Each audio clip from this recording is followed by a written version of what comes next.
What's happening, ladies and gentlemen? Don't get my nipples out immediately at the start of the show, bro.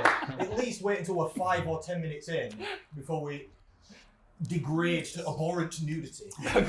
You're the one that rocked in a stringer, bro. Can I do the intro, or are you just being inappropriate straight away? What's happening, ladies and gentlemen? Welcome back to Fit Talk Radio of unknown episode number. I guess 26. Well, I will go with your guess. We'll see. It's your friendly neighbourhood nutritionist, Connor Rhodes from Macros Inc., as we are branded up today on the camera once again. And I am joined by the one and only, the unanimous, the magnanimous. It's Wilfred Squattington himself. Can we have a round of applause, please, gentlemen? Squats. And from the audience as well, watching today. Hello, audience. We have a giant audience. Hello. And you put a laugh track in. Good enthusiasm from the audience. I've got Wilfred Squattington. How are we feeling today, sir? Hey, man, we're fired up. This is our most prepared for podcast ever. We've got notes. We've got some kind of structure. With structure. We've got questions. We've got peers, friends. Brainy ones at that. We've got friends. They actually have friends, believe it or not. I know. I have to bring it on camera so that people will believe. This is documented evidence. I have a friend. There we go. Yeah. I'm proud of you. We've got Bradlington Bear. Yes, we do. Bradlington Bear. Thank you. Daddy Bradlington. Personal trainer down at the station, Jim Sheffield. And we've got Mr. Ryan Dutton from R5 Online. Woo. Let's go, ladies and gentlemen. Thank you. Let's go. Too kind. You guys actually don't know each other, do you? Mutual friends. Have I we? believe so. Well, this is the first talking point. Hello. Nice to meet you. No, obviously, Brad's been one of those guys I see on the gym floor, and he's always busy, which is always a good sign. Always with clients. I see yourself. Well. Busy boy. Yeah, Right. for sure. What I think's funny about these guys, they don't know this, but they're almost the same guy. I consider this. They're the same age, they're both tall, they've both got nice skin, nice teeth, both personal trainers, both got young children, both married, No. Three no, young but men. long-term partner. Yes. Yes, Yeah. okay, but he's married. Yeah. He's married. The same. The old ball and Oh, the chain. missus ain't watching this, so she'll be right in my case. No, I'm feeling a More lot of fuel for the opportunity fire to there. as well, you know, if you're not actually married, I'm thinking I should swap places with Brad. I'm feeling a lot of opportunity to slide. I've been hitting you up on a DM. I've got a nice big house, a home gym and a Porsche. Yeah, you turned up in a Porsche Yes, 4x4. Yes, Oh, please. Okay, sir. It's all happening. Leighton in a Porsche, he knows he's in charge. Oh, yes. That's Yeah, it. 3 minutes early, actually, technically. Okay, we'll allow it. We'll allow it. It's only, Fashionably late. Yeah. it's only 10 minutes late on starting the show. Also, cover your ears. Both excellent personal trainers with good knowledge. Both friendly guys. We hate to admit it, but that's why they're on the show. Yeah. We try, don't we? 100%. So it's basically me and you, chimpanzee number 1 and number 2, versus the twins over here. Isn't it? Even though it's not versus, it's got- friendly. It's got competitive really Yeah, quite it's quickly, not hasn't it, this? Yeah. It's just Well, the intro. We don't want you to hold back on anything. If you feel as though there's a direct call out that should be made, make it. I'll call you out anytime. Oh, I know. You better watch yourself. You'll pick some bullshit. You better watch yourself. Especially weight loss. You're all entering my lair. Yeah, Hello, ladies and gentlemen. I will admit a To the dragon's slight feeling of nausea coming into this because of my inadequacy compared to I thought you were you. going to have too much caffeine. No. You don't have inadequacy. When it comes to this, is not my subject. Stop it. This is not my subject. It's yours. You're still top 0.1% in the world, Of course. of people who are most trained and most prepared and most knowledgeable, efficacious. Yes. We'll be fine. Results driven. And when it gets to the muscle building and strength ones, that's more your area than mine. I'm very excited. Yeah. You boys in for this one? Yeah, definitely. I think same thing. I'm probably a bit, wondering whether my knowledge is the same as Connor's, but Stop it. it's You're just flirting. it's all now, right. like It's this. all right. Just come on, more. This is the Mike Israel of the group anyway. Oh, That's, here we go. Yeah, like you've Here we go. been the most shredded for the most longest, which has got to count for something, right? No, not really. Yeah. No, not really. I'd say so. We've got evidence. Got legs out. We're getting them out, yeah. Thank you. This my own level of body fat and leg gains, excellent though they both may be, is not evidence for my coaching skills or practices. I'll have you know. Your squats were looking nice yesterday, though. Were Mm. they? Yeah. I concur. Thank you. That's Do you know Very nice. good. I sent him a little message afterwards to say, Yeah. they were fantastic. He's When just he flirting. descended- I just really like this. His first descent, I thought he was going to run out of ankle mobility and have to like hip dip it or something. I thought he was going to run out of floor. He was going that low. Yeah, well, that's what I'm saying. Maybe he He's should have done just some super deficits. bodybuilder, just upright, all the ankle mobility in the world Yeah. getting used. Thank you. That's very kind. Because I haven't done squats for a while. I'm interested to see what your feet are doing, to see if they're rocking around. That's also what you said about Basically, the shoes. yeah. I think it was more impressive what he was squatting with running trainers. Nice. Do you know what I mean? Yeah. There was, and it was very stable on running trainers, I must add. So maybe get some Vans in there and we might be This is rocking. lovely. This podcast is great for myself. So Yeah. I'm feeling fantastic. Do you know, I've been trying to break in a pair of Vans for the last week, so I keep having to wear these to work. You've got socks and sandals. Yeah. What do you mean break in a pair of Vans? Have you ever tried to break in a pair of Vans? They hurt. Vans aren't walking I shoes. keep I wearing found out them the to hard work way. every day, and then I get here and I'm like, no slides, which I nicked from a holiday in Prague, so get it. Break-in trainers? Free slides. Vans just hurt, man. They just hurt, like, there. Yeah, they do. Yeah, not walking shoes. It's not a pair of shoes that I've ever worn. No, you have very consistent autistic. I bought them shoes. specifically to train him. That's all I bought them for. Have I told you this before, that Connor has got 4 or 5 pairs of the same shoe, unbeknownst to him, because every time he's walked in the shop, he's gone, oh yeah, they look good, and gone home and then realised it's the same pair. Yeah, when I go buy shoes, I agree with my previous decision that last time I picked the best ones. I agree with me, not surprisingly. They are the best ones, I'm right. I've got 3 of these hats, I've got 4 of these shorts. This is what I do. You're the burglar man, you're never any different. I'm the gym bandit. To be fair, that's why Zuckerberg's so successful at it. Yeah, He wears like that's similar it. things. That's That's it. You could be modelling yourself on Zuck. We could be, couldn't we? Steve Jobs, same thing. I was just- I was Mr. gonna say- Turtleneck. The Leighton Grey. Yeah, I'll start being awful to all my staff. And then, then it'll all just fit nicely together, won't it? And it'll all fit nicely together. We should have set a timer. Shit. Put a timer on the podcast. Yes, indeed. We've been going I thought 6 minutes. I think we should call this the intro, and then we need to get into some topics. Let's go, Yeah, bro. agreed. Because actually today we've got a structure to try and get through, which we'll see how it goes, because it's the first roundtable discussion that we're going to be doing, isn't it? We're going to hopefully, if you guys return, We'll see how it goes, mate. I mean, you know.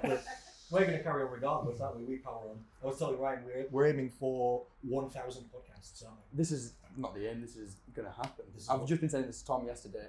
There'll be some squeaky ones in there. There might be some time between uploads every now and then. That's my fault. But there's 1,000 to be done. Yeah, this is our 3rd podcast together, and we've got none online so far.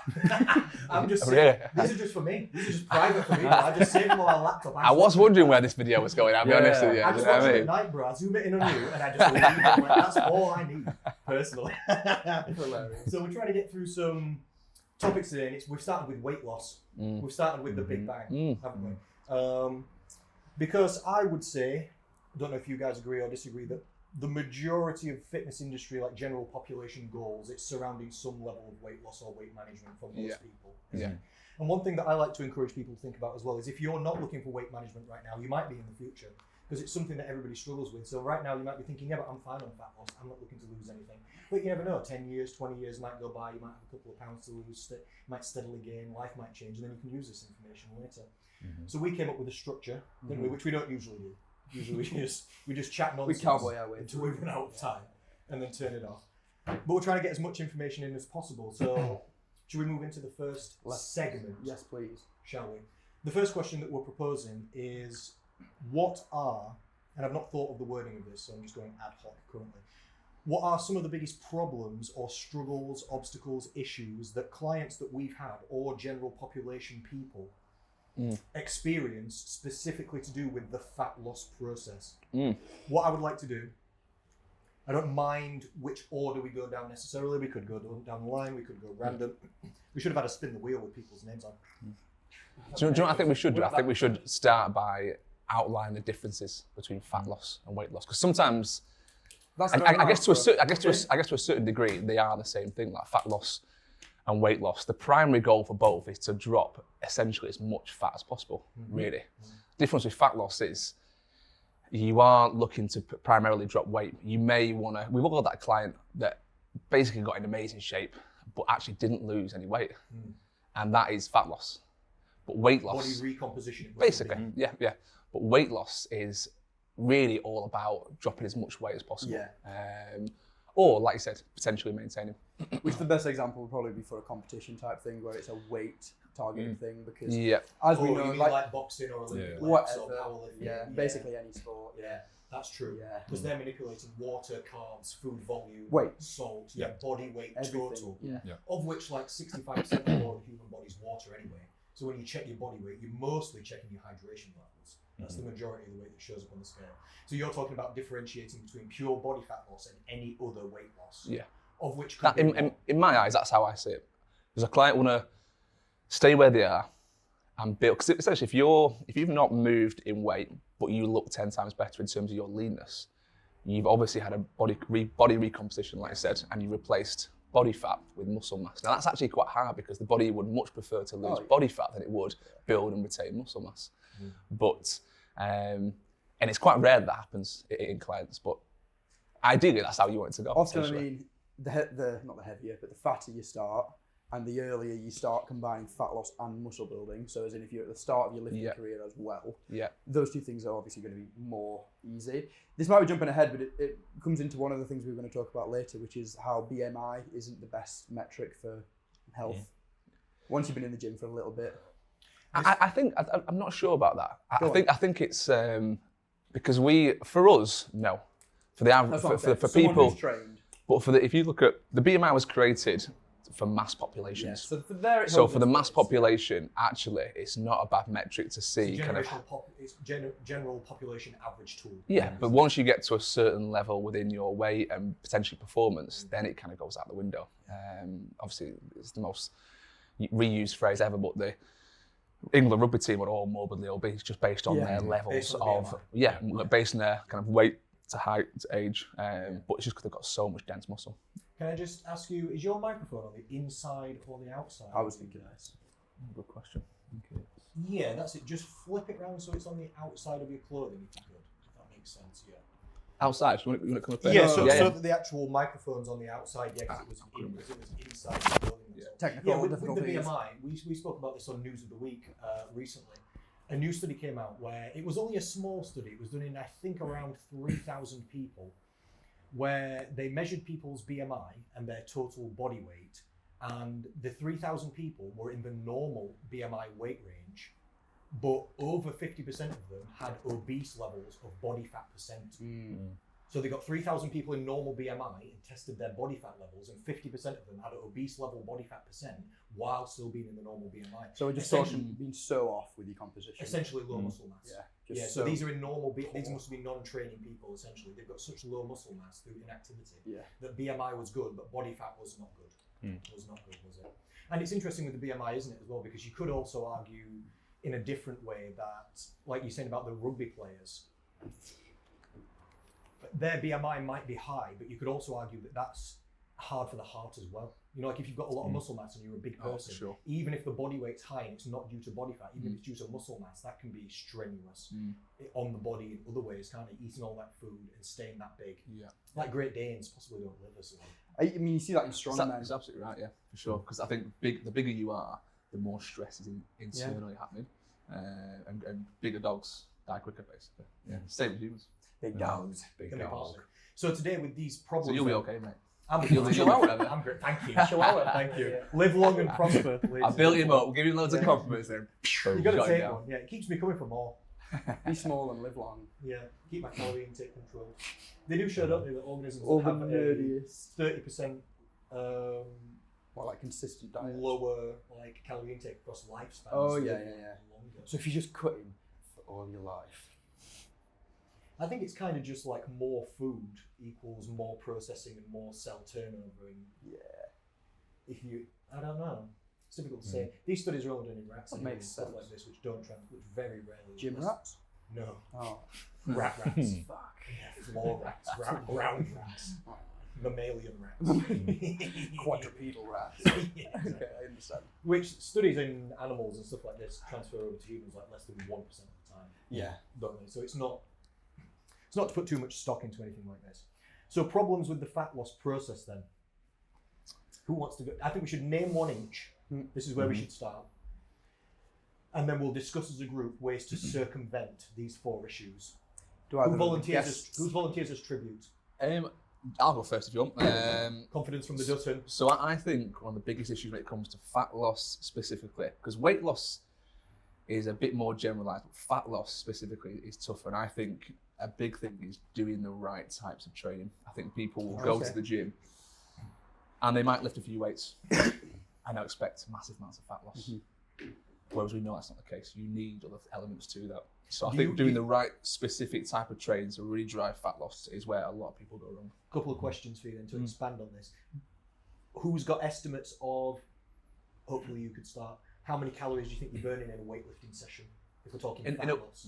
Inside the session, or are we talking after the session? Or Ooh, like afterburn. Ooh, Interesting. No, just inside. Well, obviously, we know with weights, you don't just stop burning calories when you walk out the door. Yesterday, when we did those squats, our bodies will continue to burn calories potentially for up to 12 hours afterwards. Yeah. And there's some nutrient partitioning as well, like what happens to your actual carbs and proteins after training is different to not after training. Yeah, but calories in the session, let's keep it basic. In a weightlifting session,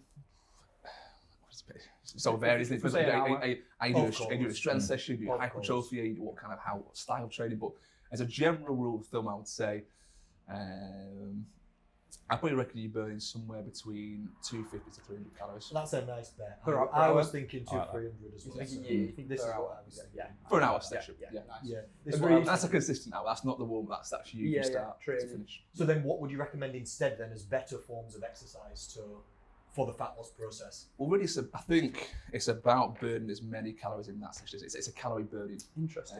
approach. So for me, you've got to add more intensity, and that's driven by heart rate, isn't it? So a set of 5 squats that we did yesterday, 5-minute rest, that's just not intense enough. You've got to create You're more... being kind to yourself. You were doing more than 5-minute rest. Let's Let's be honest. You were cooling down, re-warming up, having a nice little chat. It was so far from your normal session, that wasn't it? We'd been there an hour. Oh, I I'd enjoyed watching done 2 working sets. That was including the warm-up. That's all right. No, and the pre-warm-up, which came before the warm-up. What did the pre-warm-up consist of? The leg extensions. Oh, yeah, okay. That was the primer. That was me Primer. primer. The primers From you've been saying on your Dodgeries. social media Light lately. I've priming. been watching your primer Oh, content. Light primers. I'm next to the priming guy. I was feeling primed after watching it. I was ready. I feel bad now. Should have bought Prime. Oh, God. Oh, yeah. I've never tried that. Neither have I. Have you? Never. Has anybody tried Prime, the drink? No. No, not actually. It's the, what was it? Is it Logan Paul or KSI one? Both. Yeah. Don't you have to like remortgage your house to afford one? Yeah, I feel like it's for the kids. No, it's in Asda. It's like £2. Yeah. Is it? It's £2. I heard of it getting sold for 30 a bottle. Yeah, but this is when people were importing it before it was available officially Oh, in I the see. UK and then selling it to see. fools. Water's been around for a while, so I'm good. I don't need There this we go. potion. That's nice. Keep it au natural Yeah, man, I ain't over here. No, we don't need this. Caffeine. So anyway, sorry. I Sorry. completely lost it. Yeah, Sorry sorry, about guys. that. I've Sorry. just experiment works then. Yeah, so Better- I'm interested by this as well because one of the arguments you could go for. So it depends on the level of trainee as well and what their goals are in the gym. So if they're a power lifter, obviously this doesn't apply, but that's an extreme example. But yeah, obviously generally, the more you move, the bigger movements you do doing it, the more calories you're going to burn. It helps you stay away from heavy central nervous system fatiguing kind of stimulus, like sets of 5 or something. So it means you can keep going back and doing it repeatedly More repeatable throughout the week. Yeah, more repeatable.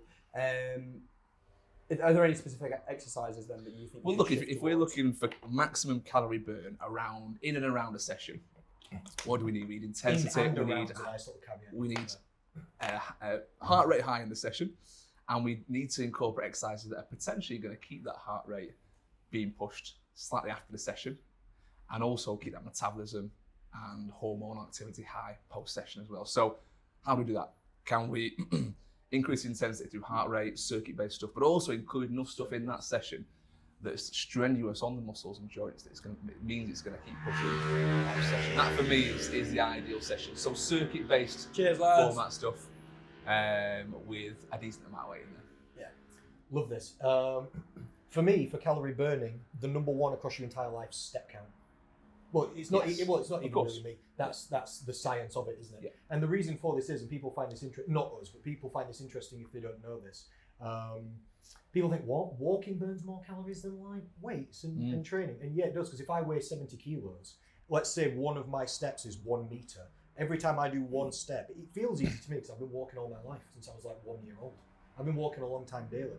But every step, you move 70 kilogram by 1 meter. Let's say if I did a shoulder press, and it's not 1 meter, but let's pretend it was. I can do 10,000 steps a day. I can't overhead press 70 kg 10,000 times to get the same calorie burn. That's not going to happen. Yeah. So really, I'm doing more like 50 kg, half a meter on 10 reps. So the calorie burn through walking. For me, I'm a big advocate of like looking into like history of our species as well. Like Anthropology. and like what is it we've done for thousands of years? We've moved around the land, tried to discover new places, and we've lifted relatively heavy shit. Like we've lifted logs and stones. So our bodies love those two things. We can get complex with those forms of exercise, but the fundamentals are lift decent amounts of weights, walk loads. Yeah. That is it. we can complicate it, can't we, fat loss and weight loss, but in the fundamentals, they're the two main things you need to do. That could be for health and longevity, it could be for performance and things like this, health for and everything, happiness. For everything. Yeah, It seems so simple, but actually, as we know, application is always more simple but difficult. not easy. Yeah, sure. Any other comments on Ryan's point then of people training incorrectly for fat loss? A little bit. Was there something you wanted to go with? No, I'm going to say I'll let you go first. And then I'll dive in. Thank you, sir. Yeah, I think the only time I'm playing devil's advocate here, I think the only time that would fall down is when you have maybe a client who really is just 100% new to the gym and they don't like it. They don't like the pain. I've had it before where clients in the past just, yeah, but you like it now. You come to like it. I had a client who's a really good mate now and trains like a fucking rock Every star. time he says, I had a client, she's really thinking, it was that me. Like, It's it always you, okay. No, an old client of mine who's a really good friend now and trains like an animal. For the first year of our training, I'd tell her to get through a set, and she'd get 3 reps into a set she could have done 15 on, and go, I don't like it, I'm not doing it, and put it down. And the only kind of tool for her was trying to circumnavigate the kind of gym side of it and just get her moving more in a day-to-day life, just fidget more, just move more. Similar to what you're saying, more step count kind of thing. So assuming, I guess, the mental game is sound, I like what you're saying, but sometimes the psychology creeps in and kind of stops people from training like that. Couldn't agree more with that. Yeah, 100%. I think it's a nice transition to what I was going to mention about the psychology of it as well. Yeah, okay.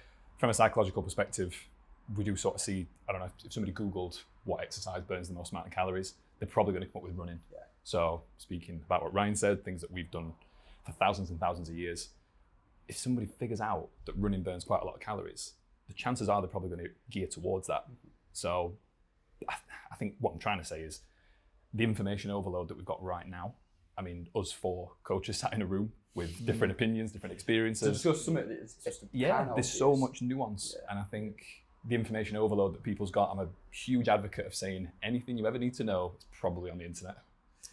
You've got to find the right corner of it though. Exactly, and you've got to find the right corner of it. And such as for Fit Talk Radio. But favorite news source. So I think with that, in terms of having that guided approach, especially from people like ourselves who can gather as much information as possible about that person, the lifestyle, the psychological factors, and make it just as easy as possible as we can for them. More often than not, it's going to err on the side of what Ryan mentioned, the big compound movements, the steps, the psychological aspect that Will mentioned, it's almost like exposure therapy. If somebody hates the gym, you chuck them in with 6 days a week. It's not going to work. It's probably not going to work. It's like asking someone who's scared of spiders to, sleep with 4 spiders every night. You scared of spiders? It's a running joke in my gym. Oh no, that's hilarious. I'll defend you. I'll set spiders loose on you. Defend me like it's a big scary. I'll find a spider.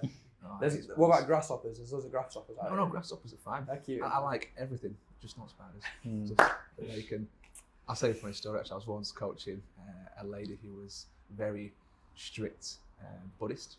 Oh. And everything must live, everything's a living kind of thing. And I remember pulling this mat out from behind the rack and a big spider crawled out. Instinct went like that. And she had a look of horror on her face. And I turned around. She just witnessed it was like she witnessed me killing a human being. Never saw her again? No, she was there for a long time. We were actually quite close, but just that look on her face. Hilarious. Are we on to number 2 of these then? Whoever would like to go. I would like you to move. I'm sorry to bug you about this again. I would like you to move your microphone. Oh god, it's I was just gonna. prima donna over here. Yeah. Complete I prima want it to be audible. You just started talking and I was thinking it's a bit quiet. and I thought the microphone I've just turned his mic up on there. Okay, we're on Dutton. We're all good. Yeah, you keep it there. Just make sure that microphone's on the outside part of the t-shirt. Should have set the guests up first. Who wants to go next? Yeah, so if you spin it, that's it, mate. That's true. I'm I'm actually sweating. I've got sweat washes. I've worn the wrong. Mate, you're not on I'm your absolutely roasted. It's like a I knew sauna this in was going here. to happen. That's why I've gone for the Jesus. shorts and vest. I'm on the Hawaiian. You don't want to see my back, by the way. It's boiling in here, isn't it? Oh, I'll go next. Okay. So to parry off the psychological side of things again, I want to talk about the mental issues with losing weight. And something that we wanted to discuss was to talk about the addiction of food, because we were saying yesterday that food addiction isn't a real thing, like medically. It's not called. Most people don't class it as a real No, thing, yeah. which we don't really understand why, because it's just as valid in the same way that people are addicted to substances and things. So I want to talk a little bit about maybe perhaps the lifestyle changes that need to happen first before even something like fat loss can come into play. Like same kind of thing as what we were talking about if you tell someone to come to the gym 6 days a week and they hate it and they're terrified of it. There's often, being obese might have been the outcome and the issue, but it's other ill habits in life that have led them to that point that perhaps need addressing first, which maybe is outside of our jurisdiction because it's more life coaching type side of the stuff. Like, what are you thinking though? So, Continue. yeah, basically around habits, around trying to change a habit to then promote something else. Maybe not even like fat loss initially, but are we, say, getting out of bed way too late in the morning? Okay. Do we not have any social life, say? Do we not test our body in any way with any kind of intensity, with training, with walking, with running, with hot and cold therapy, with something? Is the mind weak? Okay. And how do we start getting that kind of person to a place that they can actually commit to something like Wow, that? this is very good, bro, and I've experienced this loads of times. So It's hard, right? Yeah, because it's getting into other realms of trying to help people with other things that are not directly like moving more and eating less, but like say they've got stress at work or their home life's not good. Exactly. Or, I know what you're saying. It's very classic to see like or nurse trauma in the past is a big thing that leads man. people to obesity. And then what can we as fitness professionals do about that? Perhaps nothing directly. Maybe just like, I'm not a therapist and never going to claim to be. No. We can refer to other people and encourage them to go talk about that. And Melanie Vidler doesn't mind me saying that what the start of her fat loss process was her getting counselling about some of the things that had happened to her in the past, and then kind of getting past that to be able to then move forward with the changes going forward. It's interesting, isn't it? Yeah. Any thoughts on that, gents? I think you've hit the nail on the head. I think there's very few people coming to a weight loss / fat loss kind of transition without having baggage. Everyone's got some habits. They wouldn't be there in the first place by nature if those habits hadn't taken over and led them down that path. So some are obviously more traumatic than others. Some are more deep-rooted than others. But I think, I'm not sure about you guys, but I think what's made me a better coach over time is actually working with more people and being able to solve some of these things actually with that person without them going to counselling. Don't get me wrong, like, there's a limit to all our kind of counselling skills, life coaching skills, but as a human being, you deal with more human beings who are in that same pool, and eventually you get to a point where you're like, okay, I've seen this before, I know what worked last time, and you have, I call it a toolbox. You've got so many tools in that toolbox, and not just from a nutrition training point of view, but actually from a psychology point of view as well. Absolutely. And you dip into that toolbox and you say, right, this is something that worked before, can it work again? Yeah, I think that's wicked. I'm a big fan of the snowball effect for these kind of devices. Like, forget fat loss. Like, this is one step in the things to consider to have a healthy life. And maybe we zoom out a little bit and we start looking at what kind of time are we getting out of bed. Let's start here. We're going to set a time every day and we're going to get out of bed. We're going to get out of bed and do something for ourselves first in the day, not just react to whatever situation is happening in the world. And then, you're going to eat. You're going to try and eat a breakfast and make that, start to create a routine. And then you go to work. After work, maybe you've got something that isn't just going home and sitting down. You can try and socialise somewhere. You start easy, go to the pool, go for a walk in the park, something like that, and just get out and let this snowball start happening.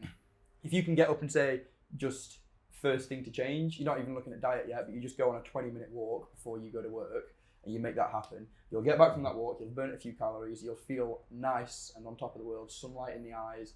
By then you're thinking, all right, this is going all right. I'm not going to squander breakfast on some, malnourished slop. I'm going to make sure that I'm promoting what I've already started the day like. Malnourished. You like that? Yes. I like what you're saying here. You're talking about chain habits and momentum. Yes. Like starting with one thing which spirals into another with like positive momentum, which is 100% a real thing. It's like start as you mean to carry on kind of thing. Yeah, definitely. I think that's one thing I've gathered from all of us guys sat here now. We're all very much action takers and we'll encourage his clients to be action takers. So one word I've not heard so far when talking about fat loss is restriction, which I'm one, mesmerised about, and two, I'm really proud of that nobody's said it yet, because we will not really encourage that mentality. I guarantee we'll all be saying, what can we actually add? Can we add more resistance training? Can we add more voluminous foods? Can we add more protein? I've literally worked with people before who are that overwhelmed and stressed out that I'm like, look, can you just have more protein? Okay, have more protein, maybe come to the gym once a week, and let's build momentum. Just start there. Yeah, psychology shows people sometimes respond better to addition habits rather than like subtraction reduction sort of goals. Like if you're taking away somebody's calories, or you're telling them they can't eat this, or they're not allowed to do that anymore. This is negative. It might be for a positive outcome, but it's from a negative position, isn't it? Where addition habits are all positive. Like I said, add more veg, add more fruit, add more walking, add more protein. Then this can downstream lead to calorie reduction, what you're actually looking for through, like Will said, these chain habits of events, which then leads to the outcome that you're looking for. Like Will said, that malnourished slop, it will probably drop off by default. You know? Yeah, 100%. exactly. If not straight away, but eventually. As people start to feel better, they won't And want then that anymore. the other benefit to this is obviously we're not trying to crash course a diet for the sake of immediacy, but we're teaching and recoding lifestyle and life skills to promote a prolonged, you know? I think most of our demographics are the same though, in terms of client base. You know, we're not dealing with robots, we're not dealing with athletes, we're not dealing with bodybuilders. We're dealing with people who've got issues and things going on. And when you take an athlete on, you can pretty much give them a training program, a nutritional plan, and they will follow it to the T. And there's definitely kind of easy kind of associations with that. It's a lot easier when you've got someone who's just following exactly what you say. And we have clients occasionally who are a bit robotic. Well, they're fun, aren't they? Because you just almost treat it like a case. You're like, here's this, go do it, and they come back and go, I've done this, and this, and I did it all perfectly, and here's the results. Yeah. And that's nice, but like you say, it is not the majority of people. No, our demographic has got things going on. They need that extra bit of care and attention, and we have to think about them first as opposed to what we want as well. And I think a lot of coaches don't always go down that route. It's like, I want a transformation from you. I want you to be in the best spot ever. Yeah, and I want it to benefit me. I want it to benefit my business. And don't get me wrong, I'm all for extreme fat loss if someone wants it. I'm not against it. I put my hands up. If someone comes to me and says, I want to drop as much weight as I can in 8 weeks, perfect, let's go for it. Let's do it. If you think you're up for it, mentally and physically, let's go for it. But there's a lot of people that aren't. And you have to suss that out about someone very quickly. It's a delicate balance, isn't it, as well? I experience this quite often. Most people who come to me, they want as fast results as they can get. Why would they want slower results than they could? You know, of course they want it done, and they want it done quickly. So it's a balance for us to not hold them back. Like, we don't want to hold them back from trying the best, but we also don't want them to burn out or run themselves into the ground. So it's kind of like letting them go as fast as possible, but also keeping them kind of within, I don't know, reasonable, healthy or sustainable constraints in some way. One thing I've really realised as well is like clients are very clever as well. So once they suss, crafty little bastards. So once they kind of basically realise that they've got a bit of a get out of jail free card because there's an issue they've got, and you're maybe, shall we say, taking care of that initially, but potentially pandering to it after a while. Give me an example. I know. Like someone's really stressed out at work and it's an ongoing thing, and it's been happening for months and months. Now I get stressed out at work a lot. There'll be days, weeks sometimes, but it goes after a while. And it never happens for like months and months straight. I have to kind of go back and say, right, I need a weekend to myself, and I encourage clients to have those weekends. Go away, don't do anything, just get out in the fresh air and de-stress. And they'll do that. Yeah. And they'll come back the week after, I'm still stressed out. And it's like an ongoing thing where it's like, okay, what happens now? Do I keep pandering to this? Or at some point, do I say, you've got to basically pull your fucking finger out, essentially. Do you know what I mean? You've got to really go for this. We've all done it, haven't we? And there's that fine balance between this issue isn't getting any better, the stress isn't getting any better from work. So how do we address this now? And usually it's like, are you ready for this? Is this a good point in your life to go and do this? Or do you need to step away from it and say, right, I'll come back to this in 6 months' time? But I also say to clients, be very, very honest with yourself. And that's one thing I think when it comes to fat loss and weight loss, clients aren't always as honest as they should be with themselves about how hard they're working, about how difficult life is. If you start with, you just don't know. That's true as well. Like, that's why I test people on RPE. Yeah, maybe you don't have perspective. All right, you're not working as hard as you think, yeah. I texted a client the other day saying, anyone can come and train at the gym when they feel like it, but the people that win are the ones that come when they don't. Ooh. And she's like, yeah, all right. Yeah. It's like, yeah, look, again, I can only hear you say for so many weeks in a row, oh, it's a mad week at work and I'm scrambled, I can't get my shit together. Of course. And then by week 4 or something, I'm kind of thinking something needs to change. This is either not the time for you, or you need to address something in your life. Yeah, I said this to a client literally yesterday. Yeah. Same thing. She's got loads going on in life, and it's not even excuses, because there's obstacles and issues, and then there's excuses. Excuses are fake obstacles barriers that people are creating themselves and then hiding behind. But people have real problems and a lot of stuff going on. And this 100%. lady's got a lot of stuff going on. Anybody would be like overwhelmed by this, but this has been going on a while now. So I literally said to her yesterday. She said, 2 weeks, things might get better. I said, okay, good. 2 weeks, but if not, we're going to have to do something anyway, because we can't let your life be difficult, destroy your health, and take you down. We're going to have to fight against it and go with it. We either lay down and we just accept it, because this has just been going on, or we have to do something about it, and we're going to have to fight back and force it to work. I think sometimes though, people have been struggling with it for so long and stressed out for so long that they actually don't know anything else. Like that's all they know in their life. Like, Just bumble around. Yeah, just to bumble around and have no routine, no structure, never really commit to anything. And that's our job, obviously, to go in there and say, right, this is what needs to change. This is how we're going to approach it. But they don't always take to that. It takes time, and it can be a difficult process for sure. I really like that. I think in terms of going to extremes as well, like you said about having a point of reference, if someone goes to those extremes of they've been super fit and they've also been super unfit, they now have a point of reference where they think, can I sit there on that scale? Like I'm a big fan of football, and I talk about James Milner quite a lot, weirdly. I do hear you're a Liverpool fan. Absolutely, so he's a god in my eyes. There we go. And James Milner, I don't know if Ryan would agree, is a 7 out of 10 most games. He really is. I don't know who this is. I've seen him live. He's 7's generous at some games. Right. Yeah. But on average, he's like a 7. But I love him. If he's listening, then we know that he is. Yeah. Cheers, James. But but no, all I'm trying to make by that point is it's probably good to be a 7 out of 10 most days than have a 9 day and then like a rest of it being 2. Can I round up from 6.5? That's good. So What for you personally? You're a 10. Oh, look at this little So flirtatious consistency. behaviour. What's that, sorry? So consistency. Yeah, consistency. Yeah. Kind of like rather than all or nothing, always something. Gets you further in general, doesn't it? And that's relatively speaking, like that's subjective in the sense of like I could watch him and go, that's 7 out of 10, but Ryan's got his own bias of being a Liverpool fan, so he might think, he's a 9. He's a 9 every game. But yeah, so it's Was been he like calling that as out well. one of your team? Do you support Liverpool? No. Yeah, who do you support? Sheffield. Oh, it's not too bad. That's right. People say No competition. no, of course. He's thinking The no thing is, in competition. Sheffield, people go, are you United or Wednesday? Yeah. But I see United as Man United because I grew up obviously in Manchester. I was wondering So if how someone you says I'm got United, I'm like, Man United or Sheffield How did you get United? into supporting Because choose Liverpool? wisely. My dad's a Scouser. You always support your dad's sports, of course. right, Yeah. Understood. Are we carrying on through? Number 3. We need to go faster Do it, yeah. do it, Yeah. a little bit. But awesome conversations and awesome advice and lots to take away for the listeners, I feel. So when I was thinking about this, struggles with fat loss, the biggest problem I see that people come across, or one of them, you can't say it's the biggest because it's a variety, is going too hard, too fast. And it's usually through desperation. Because weight loss takes a while no matter what you do. Every pound you lose, you've got to get rid of 3,500 calories, haven't you? Either through burning or through reduced consumption. So if you want to lose a stone, that's 49,000 calories. If you've got 10 kg Worth to of lose, under eating. 10 kg to lose, that's 77,000 calories.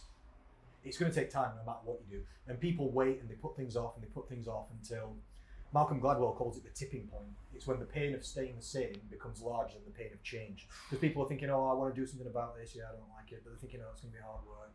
I'm going to have to put up with Ryan. He's going to tell me I need to pull my finger out. This is going to be difficult for people. But until they become more unhappy with themselves in day-to-day basis than they are with Ryan, then they won't sign up. Eventually, though, they will. But at that point, they're pretty desperate. And they're thinking, I'm sick of being this way. I want to do something right now. And then they've got all this motivation, which is good. It's like you were saying, people come to us, don't they? I want to lose as much weight as I can in 8 weeks. I mean, okay, yeah, good. I want you to lose as much weight as you can in 8 weeks as well. But fat loss is hard enough as it is without you making it harder for yourself. You're already taking one of the most difficult things you're ever going to do and ramping it up in difficulty due to desperation. So sometimes I wish that people would, rather than gear up for a sprint, I wish they would see it as like a long hike. Whereas the difficulty comes in the long, or not even a long hike, it's like a pilgrimage. It's like you're walking from here to the healthy, happy land. Yeah. And it's going to take like 6 months. So we don't start sprinting now. Can I comment on this? Because there's a nice analogy there, actually, which is that if you were doing this pilgrimage and you set off sprinting, And then you did that for the first day, and then went, all right, how many days can I maintain this for? You're injured on Zero. day 2. Zero. Your Achilles tendon's fallen off. And similar with the fat loss stuff as well, like, and this is where it depends on the person as well. If we take a bodybuilder pre-show or something, all right, cool, this guy's head's in the game. We know that after this, he's not just going to yo-yo and get fat. He's going to get a bit fatter and whatever. But this is someone that we can say, all right, drop the calories. We're going to shred you. It's going to be fucking painful. Yeah, and it's going to work. You're going to sprint for a little bit. But if you take a client who wants to shift, I don't know, 5 stone or something, and they say, I want to undereat by 1,500 calories a day. It's like, all right, cool, do it. Do it for a week. And then they go for a week, and I go, right, can you do this now for the next 2 years? And they go, no, I don't like this. Not that it would take 2 years to lose that much weight, but for the weight maintenance and management you know what I'm periods saying. coming up after. Exactly. Yeah, it's kind of analogous to like the hare and the tortoise in a way. And one thing I always try and get across to people is I have little monikers that I try and teach people for them to remember. And one is this: fast is fun, but slow is sustainable. So which is like if someone's losing weight fast, they've got more motivation. They'll be getting little dopamine hits from seeing the weight go down. Some people have told me it feels like they're running on adrenaline a little bit because they're so excited about the weight coming down every day. I've lost a pound. Yeah, you were saying this when you were getting super lean for your holiday that time. Yeah. So that's good, and we want them to go fast so that they have got motivation and they are getting the results that they want and they are ready to continue and feeling good to continue. But also there's a level of balance, isn't it? And it takes a long time and it's difficult, and there is weight management and maintenance coming up after as well. So you can't burn out at the goal either, because when you achieve your goal, that's not the goal, that's checkpoint 1. Carrying on, that's when it goes to the end, isn't it? Which is going to be our next topic. So comments on this or no, and then we've got yours to go through. I think you've summed it up perfectly, mate. Honestly, yeah, nothing really to add to that. Yeah. No, I think exactly just what we said there. It's a case of, I mean, there's a couple of nice things as well. If you tell someone, right, this is how much weight you want to lose, this is the calorie deficit you need to be in, this is what you think you can manage. Again, if they're saying like 1,000, do it for the first week. Using this, we can project how long that's going to take us. Say it's going to take us 50 weeks or something. This is nice. Do the first week of it and then go, right, 50 weeks. Can you do that 49 more weeks? 50 weeks. You in? Or you fucking out? Yeah, exactly. So I think that's a nice way to go about it. One thing that I kind of enjoy with people as well is sometimes, like Ryan, I like it when people go quick at the beginning because I want them to feel good. I want them to get the weight off, start seeing the results that they want. It's nice for your rapport as a coach as well with them. Like, cool, look, we figured this out. Now let's just pump the brakes a little bit, consider the longevity. Yeah, I like sometimes people go fast and then they chill out a bit. Yeah. You know, after they've got some weight off and they're feeling a bit better, maybe it's been that 8 weeks, then they chill. And then now we'll go to something a bit more, the weight loss graph will look like, and then kind of just steadying down as they're getting away from that desperation point. They're not feeling so in pain physically or psychologically about where they are. They start moving forward, they relax a little. That's nice as well. I think we have to remember as well, like, this is our job, which means we get paid for it. It's a business, essentially. And people come to you with their money to purely get in shape, don't they? Result, And yes, it's nice to kind of take in their considerations and have kind of tools in the toolbox, but they want results. And if you're not getting results and they're not seeing those changes, people are very kind of quick to blame you, I think, rather than themselves as well. Even though you know that they've got the issues. You haven't got the issues, it's them that's got the issues. So I think that's something you have to bear in mind. It's a business as well. So you have to play that line between looking after them, doing it in the right way, but also getting them the results. Yeah, kind of like, we want the clients to do whatever they want to do for like the autonomy of the process, but within parameters that are healthy, safe, and successful. You can't do whatever you want because you've already been doing that. That's why we're here, because it's been working out.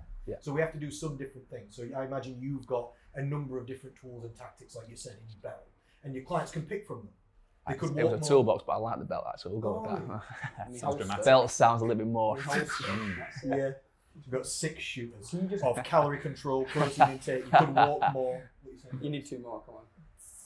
Weight circuit. That was Spider-Man, good try. That sounds like you're doing something. Can you just tilt this ever so slightly so when it comes further around this way, it hits It's not on you at all? No. Are you overheating? I'm dying. Yeah. I'm dying a bit. You've got the fan on the go. Just like a little bit, so it can still hit Erica, but... Oh, there we go. Oh, I'll take Oh, a is bit that of too far? Oh, wait. I've turned it off. He's turned it off. It's over. Keep the computer cool as well. The audience has been sacrificed. That's still getting you. Oh, turn it. The audience I has been agree. sacrificed. She's on a leather sofa as well, to be fair. We've got to bear that in mind. Oh, that's better, that. And we've got Bradlington Bear to go to hit us with the final fat loss issue. Ooh, good question. I'm very keen to sort of piggyback on the analogy that you guys used about pilgrimage. I like to see motivation as like a wave. So if someone's surfing and they keep climbing, they hit this wave, yeah, wicked, glide himself back down. Imagine trying to live on water on a surfboard for the rest of your life. Okay. Eventually, you're going to have to teach someone, okay, how to swim. Rather than swim. It's like, okay, now you're going to have to go on this pilgrimage. Yeah. Okay, so you've had your fun, all right, you've got your results, you've enjoyed yourself, but now this is pilgrimage to go on. Okay. So what are you talking about? The longevity of the process? Or Yeah, 100%. And I think you're probably going to find more problems on the pilgrimage due to different factors, different atmospheres, different climates, different phases of life. It's probably going to take you longer, rather than just teaching someone how to surf, ride this wave, and then crash again. Yeah. You know. Okay, so that's a very good point. Can I just apply two more specific examples to this wave analogy? Let's say the waves are hunger and cravings, and these are the issues that you're dealing with for fat loss. How do we go about dealing with hunger and cravings?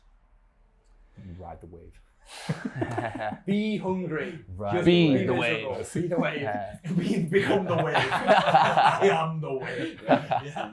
Bruce Lee. Become one with the craving. Crave thyself. Water flows. Big water.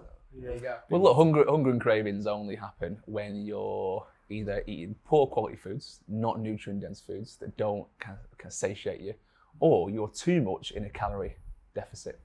So what do? We make sure they're on really high nutrient-dense foods, and we also put them just slightly into that calorie deficit, make it manageable. If we can go below that a little bit more as they get used to it, maybe. Use some of those calories for tasty treats here and there to keep it alive. Allow some days on the weekend for be it a drink or a takeaway or something, that is a planned and allowed for within the fat loss. This is all good ideas for longevity. But it's I think to a certain degree though, there's a lot of look, just suck it up a little bit. I do. I know it's harsh, but I'm a big believer in that, because I call it a satisfaction button. Like for years, people have been pushing that satisfaction button. Every time they feel like instant, I'm just a little bit hungry, they'll put something in their mouth. That's a habitual thing. It's pushing that button. It's a bit the like same with the craving as well. Anytime you fancy something or you feel a little bit stressed, all you got to do is open and that 1 minute, 2 minutes of pleasure. And it's a satisfaction button you're pressing. It's very hard to reprogram that satisfaction button. And that's where we've got to let them know that actually being a little bit hungry is okay. It's all right. I had this same conversation with a girl this morning who was adamant she has to have little snacks in between meals. I was like, why? Because I feel hungry. That's okay. That's all right. That's not bad. We're not. You won't starve. I promise you. Address the meals and make sure that they're of course substantial enough. Yeah, of course. There's a possibility she's not eating enough meals. Like, why are you getting hungry within 2 hours? Maybe the protein intake. I get it. Volume's too low. I'm hungry a lot of the time because obviously with clients back to back and this, that, and the other. Usually when I finish in the evening, I've not eaten for 5 hours, and I'm like, food. You've been on but this is good news. This is perfect because I want to go home and smash a big meal. And I can absolutely live in a bit of hunger for a little bit of time. That's one of the nice ways to just keep that maintenance alive as well. Just go hungry for a bit. We were talking about it with Erica, one of the things that we've set as a goal is we get up and we make breakfast, but then we have a black coffee, and we just wait until we feel hungry, then we wait a bit more, and then we eat that breakfast. And then we go again, go to hungry at lunch, go a little bit longer, find some nice protein stuff, go again. If you can just stretch that out a little bit, then there's nothing magic about the time period, but the sheer, because you're making it less frequent, you just can't fit as many calories in. And if you the first thing, I'm not sure about you lads, but the first thing I get everyone to do when they first start on my program is a food diary over 7 days. And this tells me everything I need to know. And the chances are 90% of the time that breakfast is small, they're not having much at lunchtime. So you do that for 5 days while you're at work, of course you're going to start feeling cravings. Just put a decent breakfast in you, put a decent lunch in you. Nice. That immediately just stops that kind of really feeling between lunch and dinner, which is usually the main area when people feel like they want a snack, or even in the evening times, before they go to bed, you've just cut so many calories out of your day that now those hunger levels are just insatiable in the evening. That's where you go binge and you have poorer quality foods, choices aren't right. Couple of comments on these two things then. I loved what you said, Brian, just going back just a little bit, when you said you'll probably encounter more problems in the long term than you would in the fat loss process, just because of it's just the rest of forever in your life. Yeah. So of course you will. I really like that sort of perspective. And the stats are that people can lose weight, lose fat. People do lose fat on a variety of different programs, don't they? It's everybody gains it back. 90% of people gain it back within 3 years or more than they lost. So weight loss is not, or fat loss is not really the issue. It's keeping it going long term, isn't it? I think we have to ask, like, are you aware of the discomfort? Can you almost embrace the discomfort in a way? Like Will mentioned about creating time for Erica as well. Like, have a black coffee and then wait. So you've literally got that discomfort break A little bit of training. and it gives you that time to bring that awareness to, okay, how am I actually feeling right now? Like, that sounds worse than what it is. If I'm sat on the sofa and I've just got a bowl of cereal, I'm just like, Regularly. how do I feel right now? Like, why am I doing this? Am I just doing this out of habit? Or how do I feel? He's got cartoons.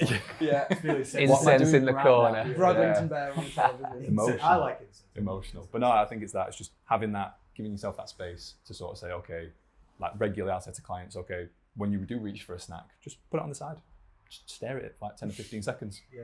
And that sounds so silly, but if people do it, because more often than not, they're going to the biscuit drawer and it's in the mouth like within a millisecond. You've done 3 within 15 seconds. Yeah. That reminds me of when I was younger. That's mindful eating. Yeah. I like that. When I was younger, I used to love LL Cool J. LL Cool J was in. Have you seen his physique when he was back in the 90s? No. Unbelievable, by the way. Like, he could have competed basically. He was, Really? Oh yeah, LL Cool J had the most ridiculous. Have you seen LL Cool J? Oh, unbelievable! Ladies love Absolute, Cool J. yeah, Adonis, 100%. And I remember reading an article. This was before the internet or anything came out. Well, it was kind of around, but there was no real educational stuff on there.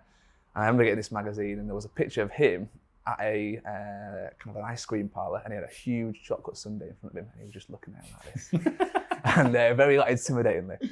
And the article basically explained how to test his willpower when he's like dieting quite hard. He'll go to the ice cream parlour, he'll order his favourite one, and he'll just sit there and look at it, and he'll just to kind of test himself, because he wanted to know how good his willpower was. And that really stuck with me when I was a kid. I'm thinking, that is some monk shit right there. That's so good. We said we were going to make a video out of it. One of the things that I do. Oh yeah. I love food. This is one of the reasons why I'm a nutritionist. I love food, all different types of food. I don't eat too much food because I'm always trying to be lean. But I go food shopping in the supermarket, like people go window shopping, like looking for clothes. They look at clothes, but they're not necessarily buying them. But they're thinking, ooh, what's out, following the trends. This is me at the supermarket.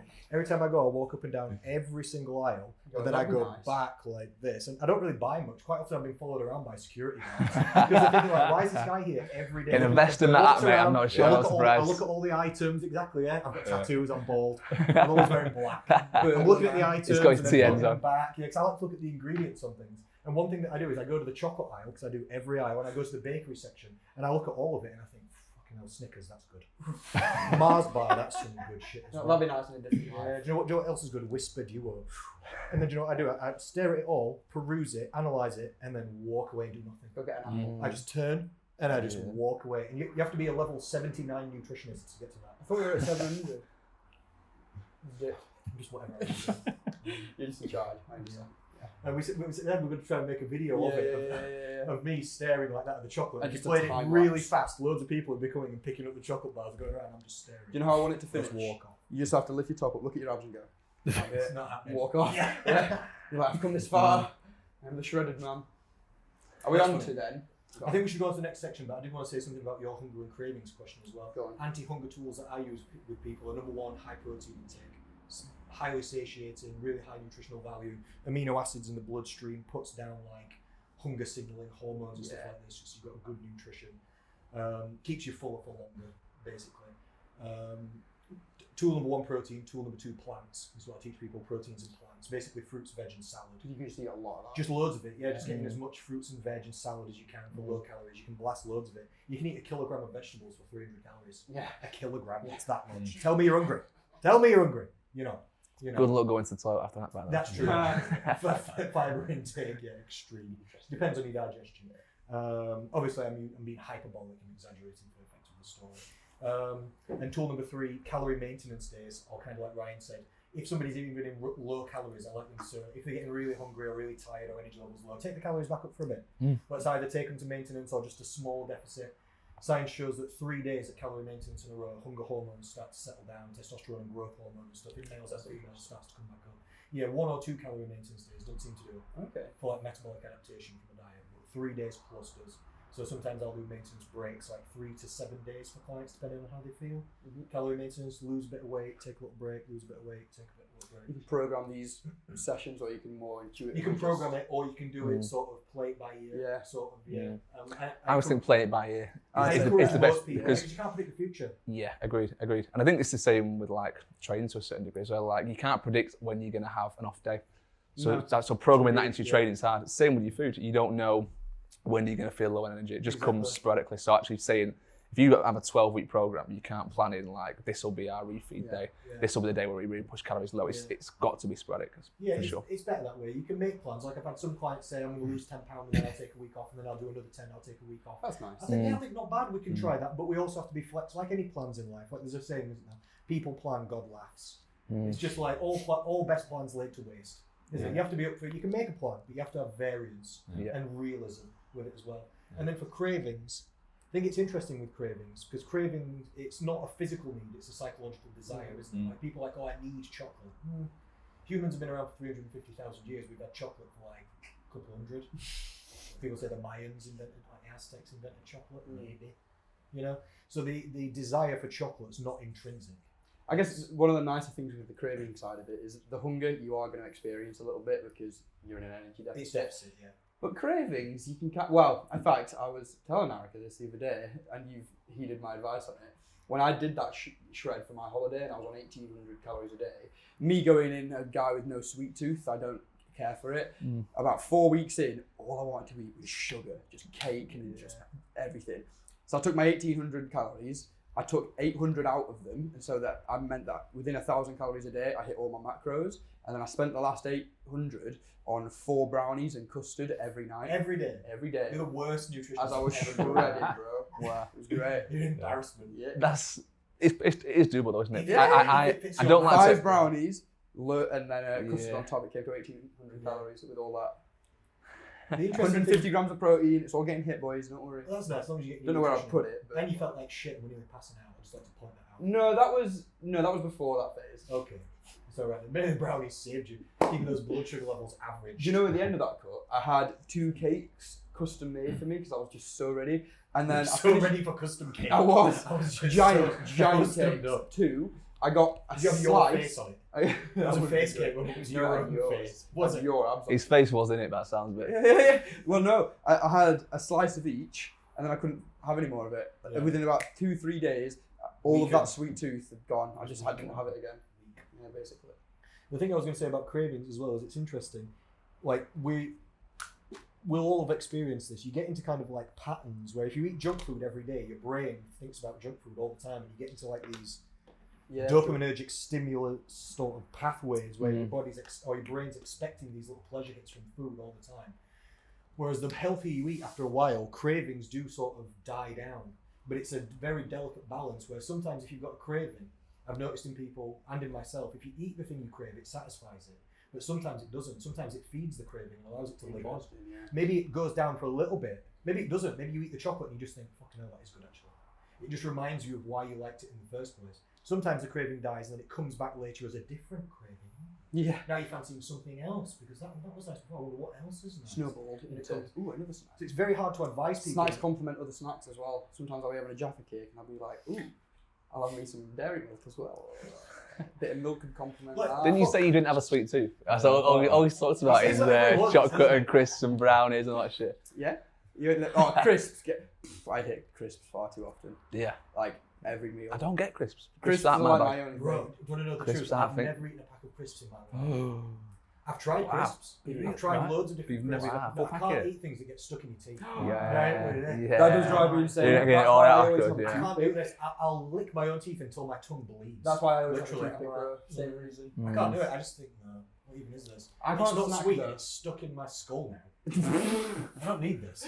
That's hyperbole there. You need to chill out a bit. And the teeth are not technically within the skull. Yeah, well... They're in the oral cavity. If I can get in there, I don't know if that's classes as you need to do that with you. I like how you went for 2 Every time I come on, this takes a turn. And these two start flirting with each other. Gets very innuendy. It's you two daddies over here. You need to chill out. I've had enough of this. We're moving on to the next. Yeah, let's keep moving. I'm going to quash on all this. So here, gentlemen, we've got case studies. Will actually made a mistake and he wrote myths. They're the myths. Look how nicely I wrote it though. I like how they're in That's actual good. envelopes as well. No, I feel it's like it's Approved. a celebration. Do you steal these from Clinton's? My 7-year-old at school. Your 7-year-old, oh god, I'm In getting school. ganged up on now by the new family. So we've got 4 case studies here. We've got an hour left on the show. We've got preferably 3 things to get through, so we need to not take too long. Okay. We're going to do 1 case study each. Each one of these is a different client.